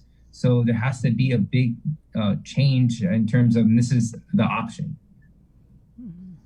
How do we get on the fast track, though? I mean, you're talking about this procedure is not a fast track. Are those options also available on Guam? I'm not even familiar with whatever procedure it would be. Which one? I'm sorry. When you talk about this procedure not being the fast track, what about other options? Do we do lipo here and all that? Well, lipo, that's not. Lipo is just all pretty much cosmetic. So you're just really taking out the superficial stuff. Asking for a friend, Doc. I'm asking for a friend. All right. Okay. No, man, Chris, you're not. I can't. You just got. So I mean, a lot of people there's no fast track for this.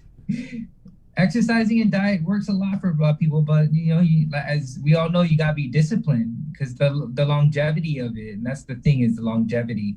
People yo-yo, so they do a great job for the first 5 months, and then all of a sudden you have a stressor, and then you gain it back. Yeah, starting to feel attacked here, Doc. Never, Chris, never. Right. No. So how do people get a hold of you? Any potential candidates? I know there are people listening right now, and they're hearing exactly what you're saying, and they want to my get involved. recommendation are for anyone that is interested to talk to your primary care physician, and then if they feel like they are that the primary care feels that you are a good candidate, and then they can always send you a referral to me, and then I'll evaluate you. Ultimately, I would love to start get an actual existing program, which we will eventually have in the future. But right now, we're very much grassroots, and we're kind of just outreaching all the community docs to try to help out. But we'll get there. Well, thanks, Doc. Yeah. Congratulations. Of course. Thanks, guys. All right. There's Virtual Belelis Doggo on your way out of the KUAM News Zoom room if you want. It's the last of the batter, okay? We just talked about eating healthy, and that's kind of healthy. It's air fried. It's air fried, Doc. There you go. Okay. All right, guys. See you. Take it easy. Happy New Year. Right on. Asking for a friend. I'm just asking for the people out there that want to know. 8:57. We can keep it going in the KUAM News Zoom room. Sure. Yeah. Okay. From Santa Barbara Catholic School, we have the principal, Sister Maria. Good morning, Sister. Good morning, Chris. Good morning, Sabrina. Good morning, everyone. Happy New Year. Yeah, we invited her onto the show because we're kind of reaching out to different private schools and public schools. Well, we get the superintendent on every week. Yeah. So we wanted to reach out to different principals just to kind of get an update now that the governor signed her executive order about allowing for the return of face-to-face instruction. So thanks, Sister Maria, for coming on. We're all on our best behavior here. Yep. What's up, Jason? So yeah, if you could just kind of provide us an update on what's happening with Santa Barbara. We are preparing for the return to face-to-face instruction. Are excited about it. Since the announcement was made, we have been doing a lot of cleaning, sanitizing, all the necessary preparations that we need to have in place for our students and our families as we return to face-to-face instruction, hopefully on the 19th. Right. And have you gotten all the PPEs and everything else? Because I know when we talked to Juan Flores, the superintendent of Catholic schools, he was saying that, GDOE was providing all of these sorts of needs for private schools. Yes, we have actually even a few months ago, we have received the PPEs. And I know what Dr. Flores was saying. These are the additional layers of protections that we're hoping to receive. And they have already, I think the procurement process has started, if I'm not mistaken. Additional HEPA filters, sneeze guards for every student's desk, webcams for the schools, so that we can be more efficient with the synchronous learning that we are planning, and also tablets and Chromebooks. So as to when these items will be coming in, we're still waiting word from DOE, and so we will be getting word, of course, from our superintendent regarding these matters. But as far as is concerned, we have already we've done our part, whatever we can to prepare ourselves. Like, for example, we do have sneeze guards already for the teachers, for their desks. At the beginning of the school year, around August, there were actually parents who have provided for themselves, for their own children. So we have temperature checks, all the protocols that the Department of Public Health has mandated. We are abiding by them. Sister Maria, I was out on leave and I might have missed it, but what percentage of your students are going to come back for face-to-face learning? Are you offering the other options, online, etc.? Yeah, actually, we sent out a survey to all our families, and we are waiting for the results of the survey. Hopefully until tomorrow, we will find out. But as I'm looking at the results as they are coming in, I'm looking at about 60% who want to come back to face-to-face, and 30+%. But again, that's not conclusive because the results are still coming in. The parents are still answering the survey. So there is a certain percentage who still prefer to be online. So what we have offered, and we did this even at the beginning of the school year, there's synchronous learning. So what will happen is while face-to-face instruction is going on, it's being live streamed in a sense, so that the students need to be on campus may participate synchronously. 60%, that's actually a pretty good turnout for students returning face-to-face. How are you going to, I guess, keep students socially distant? Are you going to cap the number of students per classroom? Yes. Again, based on what we did back in August, we have limited the number of students per classroom, and all the desks are socially distant.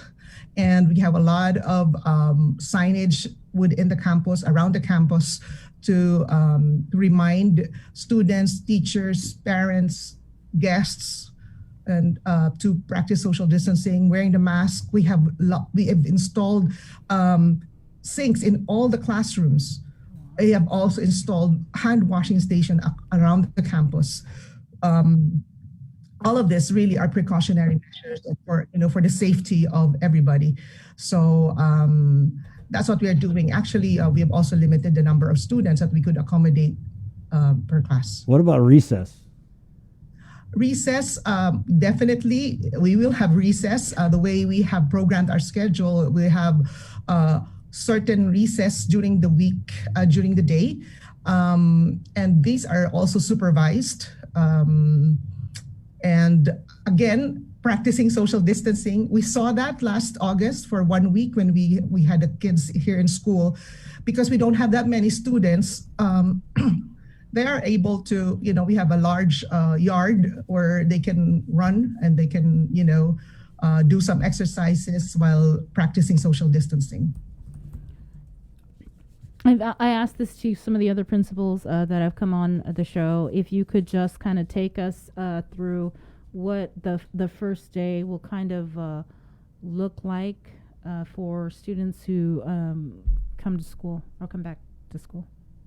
Yes. Okay. So, like maybe what other schools are going to be doing, as soon as the kids are dropped off, there are designated drop-off areas for our students. And when they come in, of course, their temperatures are checked. We have sanitizing stations, and then they proceed to the classrooms. The dismissal is staggered. Students from Kinder 4 to 3rd grade are dismissed 30 minutes before the rest. And we saw how it worked well last August, and it was a smooth flow, and we experienced that. And I'm really hoping that when the kids return to school on the 19th, hopefully, that we will experience the same smooth flow that we had in August. Okay.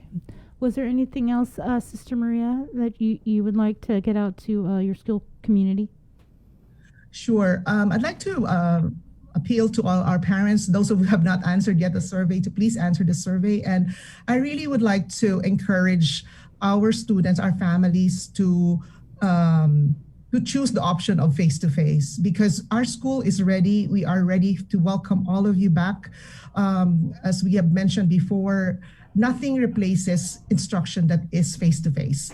It is really a struggle. It is really a challenge for teachers to be teaching to two audiences, but we have done that to accommodate the request because we are sensitive and we are understanding of the situation of our parents. However, I am appealing, because we are really looking forward to seeing our students. And, as what we have seen in the survey, there is the majority wanting to come back. So, and that's all I wanted to say. So. Okay. Well, thank you so much, Sister Maria. Please give us a call if there's anything else you want to get out about Santa Barbara. We're here. So thank you. Okay. So, Masi, thank you so much for inviting me to be in your show. Of course, Sister Maria. God bless you. There's virtual Vanellis Doggo in the KUAM News Zoom room if you want to take some on your way out. Thank you, Sister. You're welcome. Right, thank you. Okay. So there is an update to what's happening in the nation's capital. Yeah. We can go, Let's go. to the live feed. We will. This is a live feed from NBC News here, following up on events in the nation's capital where rioters have begun to disperse. Something like this might raise the issue of using the military in order to change the results of an election, and we cautioned against that. But it was clear at the time that there are those that were going to conduct this kind of protest. The president obviously was saying things to incite what we saw today. Everybody knew that, in fact, that something like this was very possible. And I'm a little surprised, very frankly, that sufficient steps were not taken to secure the Capitol and to make sure that something like this did not happen. And Secretary Panetta, just bring you up to date because the president tweeted about 7 minutes ago, and this is what he said. These are the things and events that happen when a sacred landslide election victory is so unceremoniously and viciously stripped away from great patriots who have been badly and unfairly treated for so long. Go home with love and in peace. Remember this day forever. How does that statement strike you? It strikes me as not only irresponsible, but undermining the very role that he should be playing as President of the United States, which is to make very clear that this kind of behavior is unacceptable, that it violates every principle of law and order that he said he stands for, and further undermines the very democracy that he has sworn to uphold as President of the United States. What he's saying is not helpful to the law enforcement people that are there now, trying to make sure that they clear the Capitol and allow it to get back to the business of our democracy. It only goes to show that ultimately, as he leaves office, he will bear responsibility for what we saw today. Secretary Panetta, is this a turning point? I mean, after everything that's transpired and, things that have happened that have never happened before, and life just seems to go on as usual. But this is different. Do you feel that this will be a turning point in which members of Congress, your former colleagues, Republicans and Democrats, stand up and say, enough is enough? Or is this just going to be just another day in the Trump administration? Well, I don't think this can be passed off as just another day. What we saw happen to the Capitol of the United States and what we saw happen in terms of the interruption of our system of government is a serious event. And I worry that if we don't take steps to come together and govern this country, that the scenes we saw today will inspire others to take advantage of the situation. This is a serious moment in our history, and we ought not to just excuse it as just somehow, some kind of protest. A line was crossed today, and that line represents whether or not our democracy is going to function in the future or whether it's going to be held under siege in the future. And the leadership of this country will determine the answer to that question. And Secretary Panetta, before I let you go, you're the former CIA director, your former Defense Department, the Secretary of Defense. When you think about our adversaries around the world, watching this, watching these scenes, what goes through your mind? It's a terrible message that's going out because our adversaries will see what we have seen today and just sense it as another sign of weakness on the part of the United States. And I worry that because of those scenes, that our adversaries will use that to take advantage of the United States. This is not a good moment in terms of the image of the United States and the values that we represent. It's a moment where we are very vulnerable to those that want to undermine our democracy. Secretary Panetta, thank you for your time, sir. We appreciate it. I want to turn to our correspondent, Yasmin Vossoughian, who's on the grounds of the Capitol, and we're seeing in the images on your screen that we are starting to see more law enforcement activity. This curfew in Washington, D.C. has been underway for about 10 minutes now. Yasmin, what changes have you witnessed? Yeah, so Savannah, we walked east to west. We were on the east side when I was talking to you a little bit earlier, and then we walked all the way to the west side of the Capitol. And there's about 3 to 4 separate police lines in trying to disperse the crowd. If you'd asked me 2 hours ago if by 6 p.m. the thousands of people that were here would have been dispersed, I would not have necessarily believed you. But now, 2 hours later, at 6 p.m., there's literally almost nobody here at this point. I mean, yeah, you are seeing a lot of folks still out here and still seeing the police presence, as you can see, pushing us back away from the perimeter of the Capitol. But we're already off the Capitol Hill front lawn. And then, just a little bit earlier, before you came to me, I saw about 25 or so FBI guys walking into the area. Sorry, we just want to make sure that we get out of the way and we're not getting in the way of any of the police activity to make sure they're able to get their jobs done. Obviously, we want to make sure that's the #1 priority here, so I'm stepping away a little bit. But these guys, the DC Metro Police, still pushing folks back, wanting everybody here to heed with the 6 p.m. curfew that's now in place in the city, Savannah.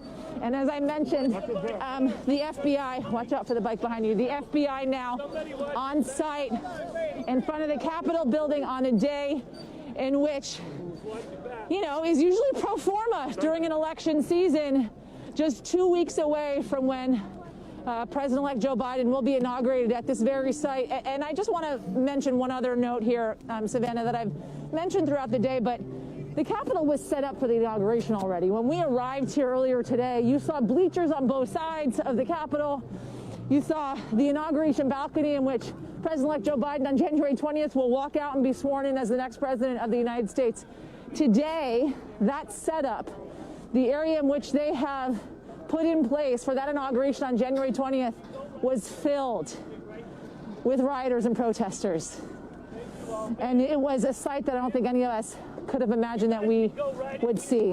And again, the police trying to push folks back, make sure that protesters, rioters, folks that are here are behind the line, Savannah. So I'll send it back to you for now. But again, there's definitely some more police presence at this point to make sure that the citizens and the folks in this area are abiding by the 6 p.m. curfew, Savannah.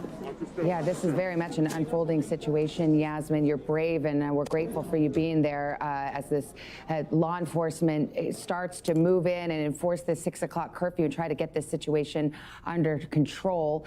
And as we speak, you look at the United States Capitol on this night, you have members of Congress, senators, and Congress members who are sheltered sheltered in place, locked down, unable to leave, unable to perform their constitutional duties because of a throng of protesters turned rioters who breached the grounds of the Capitol and stopped democracy. But if I have Casey Hunt with me, they have not stopped it, they have paused it, because there is very much a feeling on Capitol Hill from our sources in the room, where some senators are gathered in the same room watching this coverage, some members of Congress gathered together watching this same coverage. There's a feeling, a defiant feeling, that the business of this country will be done, even at nightfall, no matter what it takes. Andrea Mitchell, you are a longtime correspondent in Washington. It goes without saying that there has never been a night like this. What are your sources telling you about what happens next and whether this sacred duty can be performed by the United States Congress under these circumstances? Well, I just got a text from Congresswoman Debbie Dingell from Michigan, and you know how long she has been not only in the Hill, but of course before her, her late husband, John Dingell, was the longest-serving member of Congress when he retired, and she then replaced him in the House. And she says, this has been a total nightmare. I was on the floor. I hear the gunshots, smelled the tear gas, and I will be damned if he will keep us from doing our job. We will go back and do it tonight. I asked, are you doing it tonight? Does it have to be done on the House floor or in the safe location where we know they are together, they are safe? And she says, it will be done on the House floor. And I said, is this reportable, and can I attribute it to you? And she said, yes.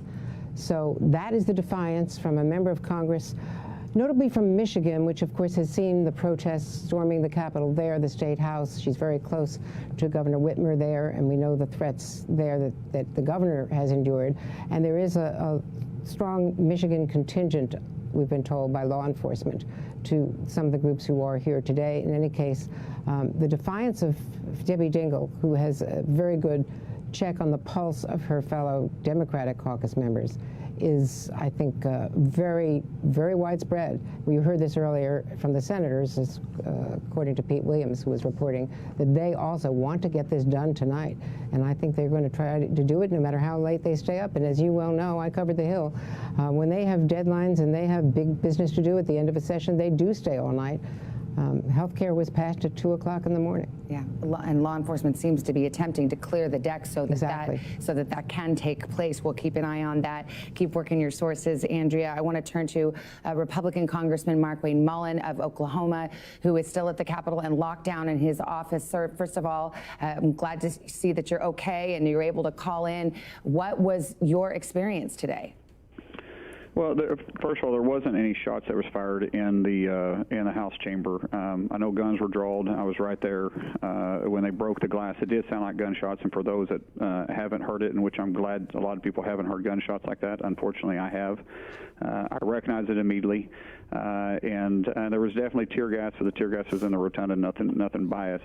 Listen, it was very tense. It should have never happened at all. But our Capitol Police and the Sergeant at Arms, law enforcement did a phenomenal job showing restraint and actually keeping the members safe. These guys have families too, and they did their best to protect us. They were strongly outnumbered, which is why I stood there with them, and we made sure that the chamber was completely clear. The members got out, the staff got out, and at the end of the day, the protesters were completely, and I actually want to use the word agitators. The agitators were completely out of line. Yeah, and Congressman, I mean, you're a Republican, you're a Trump supporter, and as I understand it, and correct me if I'm wrong, you were someone who was wanting to object to certifying the elector. So we know where you stand politically. This, it seems to me, is a different issue. You're talking about people breaking the law, coming into the United States Congress, and stopping the business of America. Do you feel that what the president said today to those protesters in his tweet and in his video message, is it enough, or do you think that he's still in some way fanning the flames by contending that it's a stolen election? Listen, people are responsible for their own behavior, first and foremost. You can't blame this on the president or anybody else. You're responsible for your own behavior, full stop. and the president told him to go home, and even he said, I love him, and people are trying to criticize him for saying he loved them, but I wake up every single morning and I say, love the people, love the call, and I love these guys too. That doesn't mean I condone what they did. I went and I talked to a whole bunch of law enforcement that they have a triage center set in the basement of one of our office buildings, and if I said there was 25 or 50 of them, I'd probably be underestimating. And I shook every one of their hands. I told them thank you. Every one of these guys have families. Every one of these guys, or for the most of them, had families. Most of them were married with kids, and they were shaken up. They were shooken up quite a bit. One young man, unfortunately, is probably going to lose his eye, and because he got hit with some object. And I asked him. I said, what happened? And every one of them told me the same thing. He said these separated from the protesters. These guys had evil in their eyes when they came after us. The rest of the protesters continued on their way. These guys broke away. They were there as agitators. And when they started breaking the glass out, I even confronted them at the door, and I said, guys, because I started yelling, don't shoot, don't shoot. And I hollered at the guys at the other side. I said, you almost got shot. You almost got shot. Are you serious? Are you willing to do this? And most of them calmed down a little bit. One of them, he was the agitator. He was the one that was probably the one that got most of them stirred up. Of course, he kept running his mouth, and he's just unreasonable. He's one of the guys you can't be unreasonable or you can't reason with. But we're all, at the end of the day, we have the right to protest, but we don't have the right to destroy public or private property. We don't have the right to go this far, and you should feel strong and be willing to stand your ground for what you believe in, and I believe you have the right to do that. But this is not the America. I've seen this overseas. This is not what we do inside the United States, and this went too far. Yeah, no question about it. The pictures tell the story. I mean, when you think about now, many of your colleagues have said and communicated that they want to see this process go forward. They want the Congress to perform its duty. Agreed. As mentioned, you were one who was going to object to the electors. Is there anything about what has transpired today that makes you reassess that? Not because of perhaps the substance, I mean, whatever your reasons were, those haven't changed, but just because of the tenor and the powder keg that has been unleashed. And people can lay blame where they want to lay blame, but is there anything about what has transpired that makes you think, you know what, it's time to get on with it? Our position has been known, but this country needs to get on with the peaceful transition. You know, we're still having the conversation, and I still feel very strongly about our stance. I still believe that there's some real questions about the constitutional authority, about some changes that happened in some of the states. No question about that. And so there's still going to be some electoral votes that are contested too. We do have to get on with our work, but the demeanor to which we present the findings may change. We're still discussing that. We're actually having open discussions among all of us, among both sides right now. But we will move forward with the process. And at the end of the day, this is to make sure that we do have fair and balanced elections, that we have elections moving forward. So anytime we have future elections, what separated us from other democracies is people had faith and they believed in their vote and their election and they were fair. And that belief isn't there. But what happened today, what transpired today, is no excuse for that. There is no excuse for what happened today, zero. And as I said, there was a lot of peaceful protesters. A lot of them came in from Oklahoma that I knew, and they're all headed home. They weren't part of this. This was a separate group. These were agitators that came there to make as much destruction as possible. You know, and it's one of those things because there are, you can have, I mean, politics is all about passion and passion for what you believe. Sure. And I always say, you know, if you're not protesting, I mean, that's what America's all about. People fought and died for that right. Right. But when you... That's the First Amendment. That's what it's all about. Absolutely. But when you fan the flames, you know, sometimes you can unleash an element that isn't responsible, that are rioters and agitators. And I guess that's kind of where I'm asking you, you know, whether you feel that there has been rhetoric that's irresponsible, that there's been rhetoric irresponsible on both sides. The rhetoric's been irresponsible on both sides. We've seen it from both sides. I mean, there's been some really, really big flames that were flamed, that was fanned before President Trump even got into office. Before he was even sworn into office, there was there's a lot of it going on. We've seen these protests going on, and it's been bubbling. It hasn't been from our side, and that's why I said I have a hard time believing these are actual true Trump supporters, because you haven't seen this from Trump supporters. Trump supporters have been out there too. They've been on the streets. They've been to rallies. They've had conflict with Antifa and the other groups, and it has never went to this point. This is the first time we've ever seen it go to this point. And as I said before, it doesn't make any difference who's fanning the flames. At the end of the day, we are all responsible for our own actions. And the way you choose to act is you should be held responsible for. And I hope everybody that came in there is held responsible, because a lot of people's lives have changed. There's a lot of law enforcement, a lot of Capitol Police and D.C. Police and Sergeant of Arms that came to work today that's going to go home a little bit different. There's a young lady that died because she stormed through the door and an officer had to make a split decision and had to shoot her.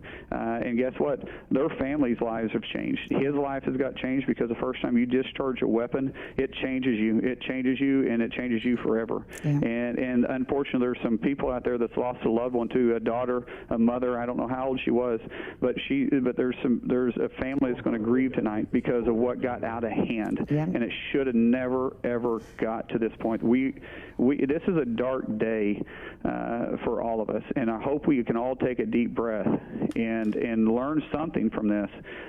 But we still need to be passionate. You have a right to be passionate about what you believe politically, but we can debate in a better manner than this. We can. We're better than this. Congressman Mullen, we're glad you're safe. Thank you for your time this evening, sir. All right, there you go. That's NBC special reporting on events in the nation's capital. Right. If you haven't been following what's been happening, President Trump earlier today spoke addressing his supporters, vowing never to concede the election. Then large crowds of pro-Trump protesters marched to the U.S. Capitol to square off with Capitol Police. They broke several barriers placed at the steps of the Capitol while the certification of the Electoral College votes began inside. So one person was shot dead, a woman. Congress was evacuated. The National Guard was activated after, again, pro-Trump rioters stormed the Capitol. A noose was erected outside, and at least one improvised explosive device was found on the grounds. Yeah, that's actually something we heard from CNMI Congressman Khalili Sablana. We interviewed him at 7:30, I want to say here. Miss a link, miss a lot. Now, Delegate Sablana actually told us that they had found that improvised explosive device, and he had mentioned there was another one. They were able to detonate one. He talked about having to leave they actually left on a break. And then while he was on his way to his apartment, things really escalated, according to Delegate Sablan. We did ask him about our delegate, Congressman St. Nicholas. He said he has not heard from Congressman St. Nicholas as of yet, but he did pass on his wishes that he hopes all's well with Guam's delegate to Congress. And we did reach out to Congressman St. Nicholas to see if he could come on the show. Is he still not talking to us this year, or are we good? Anyway, I don't really want to go into. But it's also not the delegate himself. He also has a significant number of staff who are from here. Of course. Yeah, that family and friends obviously would care. That's what Delegate Sablana said. Was he was overwhelmed with messages from home of people calling about how he's doing, if he's safe, and he did pass along the message that he is safe. When we spoke to him just a couple hours ago, he was at his apartment. So we can hope, we hope that Congressman St. Nicholas is okay. We did put the call out to try and get him on to, talk to the people here and let us know, what's happening.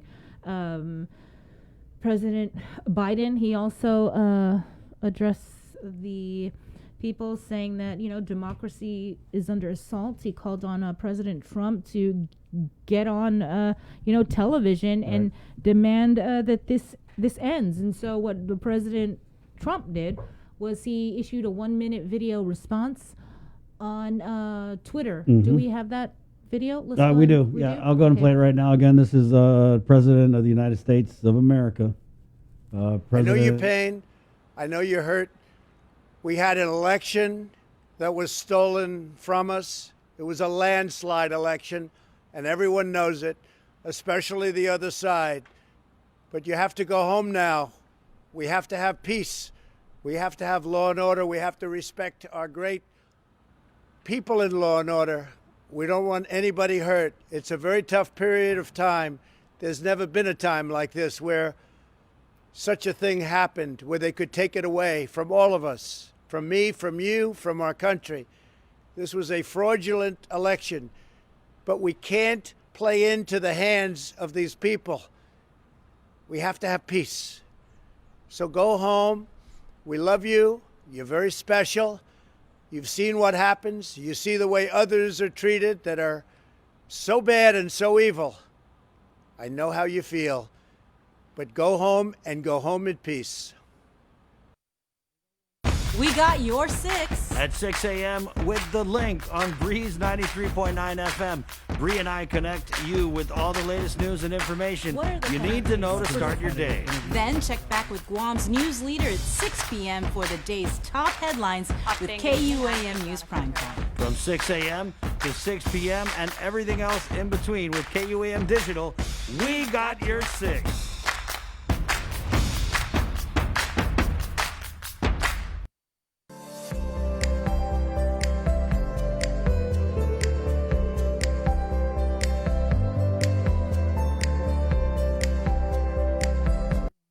President Trump. That was the 1 minute video that he posted on Twitter. His Twitter. Yeah.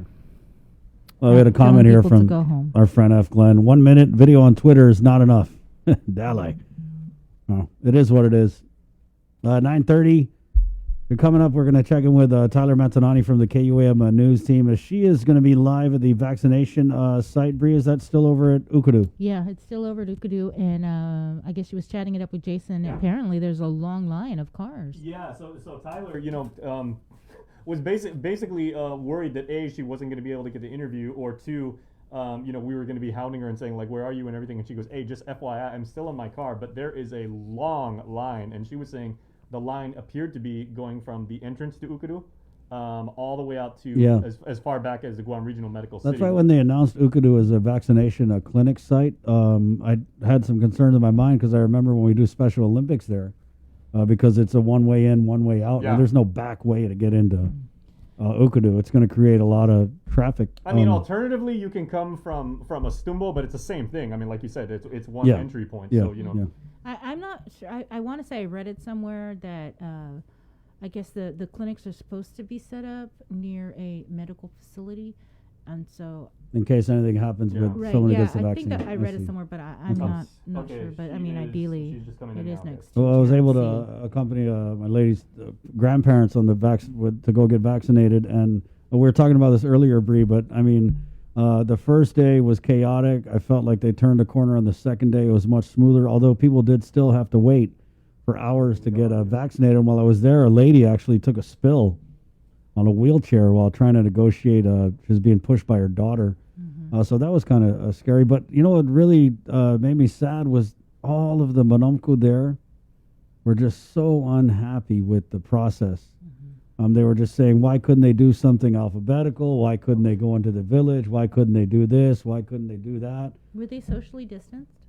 I want to say we tried to be socially distant. And, of course, it was on everybody's mind. But just because there was so many people there, at times it was hard. But they did it was almost like Disneyland, Bree.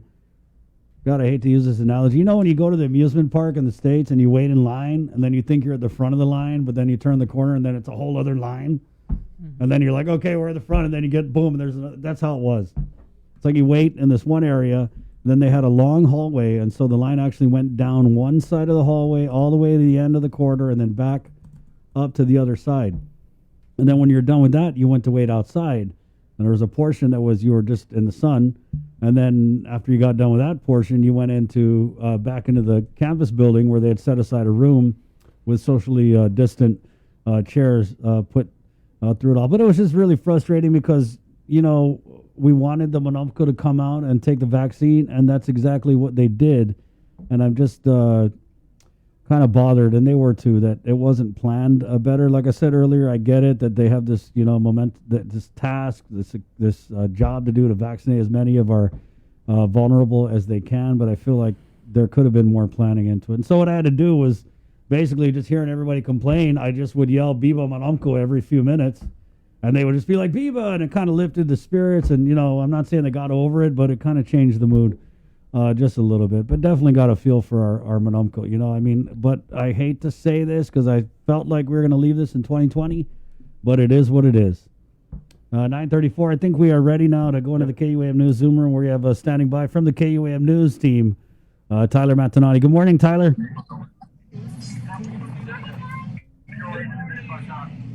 I just didn't interview. That's my counterpart right there. He's on the other shift. Tyler, of course, standing by with public health spokesperson Janela Carrerge. Yeah, and Tyler was actually chatting with me earlier, and she said that she has actually seen a large number of firefighters who are actually getting vaccinated today. So the vaccination continues. You know, we reported a few days ago that the police department finally was able to receive the vaccine. So now it's several members of civil service. One second. All right, this is for the individuals that got. They're starting with the second people who, for the first category, to get their second dose of the vaccines. These are for the individuals that were vaccinated between the 17th and the 19th. Okay, so Tyler is now ready. Okay, she's now ready. So again, to the KUAM News Zoom room, standing by live from Ukadu High School Vaccination Clinic for Public Health, Tyler Matanati. Good morning, Tyler.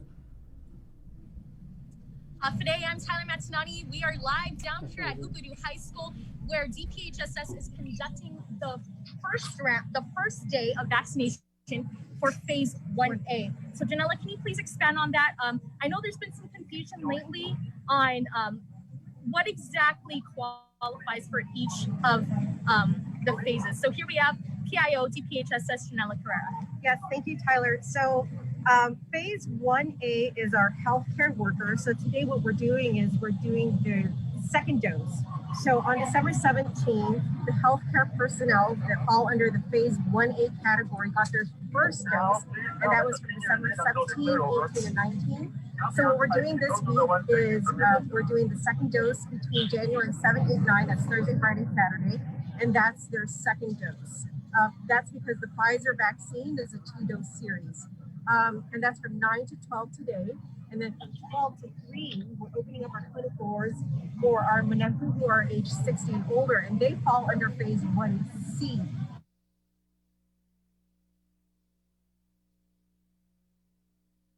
They recognize that those who are of that age category also have a high severe illness when it comes to COVID-19. And so they wanted to, the governor's right here. So there you go. You want to just arrive. I know, possibly maybe we know if she's gotten the vaccine already? She has not, and the reason why she decided to hold off on getting the vaccine is because, as you know, she was infected with COVID-19 a few months ago. And, I believe she wants to hold off on getting the vaccine to make room for those who really do. So her and, the lieutenant governor both were infected with COVID-19 a few months ago. So I think they want to hold off on getting the vaccine to make room for those who do really need it. Because there is some, there is some information or some science behind and knowledge that if you have been infected with COVID-19, the virus, that it does provide some level of immunity. I don't want to take up too much time because I know the governor's here, but I just encourage people who are 16 and older, if you want to come down between 12 and 3 to take advantage of this opportunity to here at Ukadu High School. And I did want to get your comment. We did get a release not too long ago about a tie between Medicare and the vaccination scams going on. Can you elaborate on that? Sure. So, we do just want to encourage the community to scam, especially for those who are 60 and older for Medicare, and if they're a Medicare beneficiary. We know that, age 60 and older, we lowered the age threshold, and many of them are Medicare beneficiaries. If you receive any kind of offer saying, give your number or give us your social security number and we can get you some sort of list, that is a scam. You do not need to give your you do not need to give your financial information because Medicare does cover the vaccine. So back to you. Please.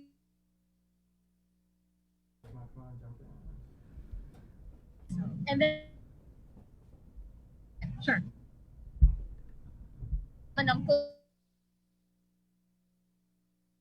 Work with the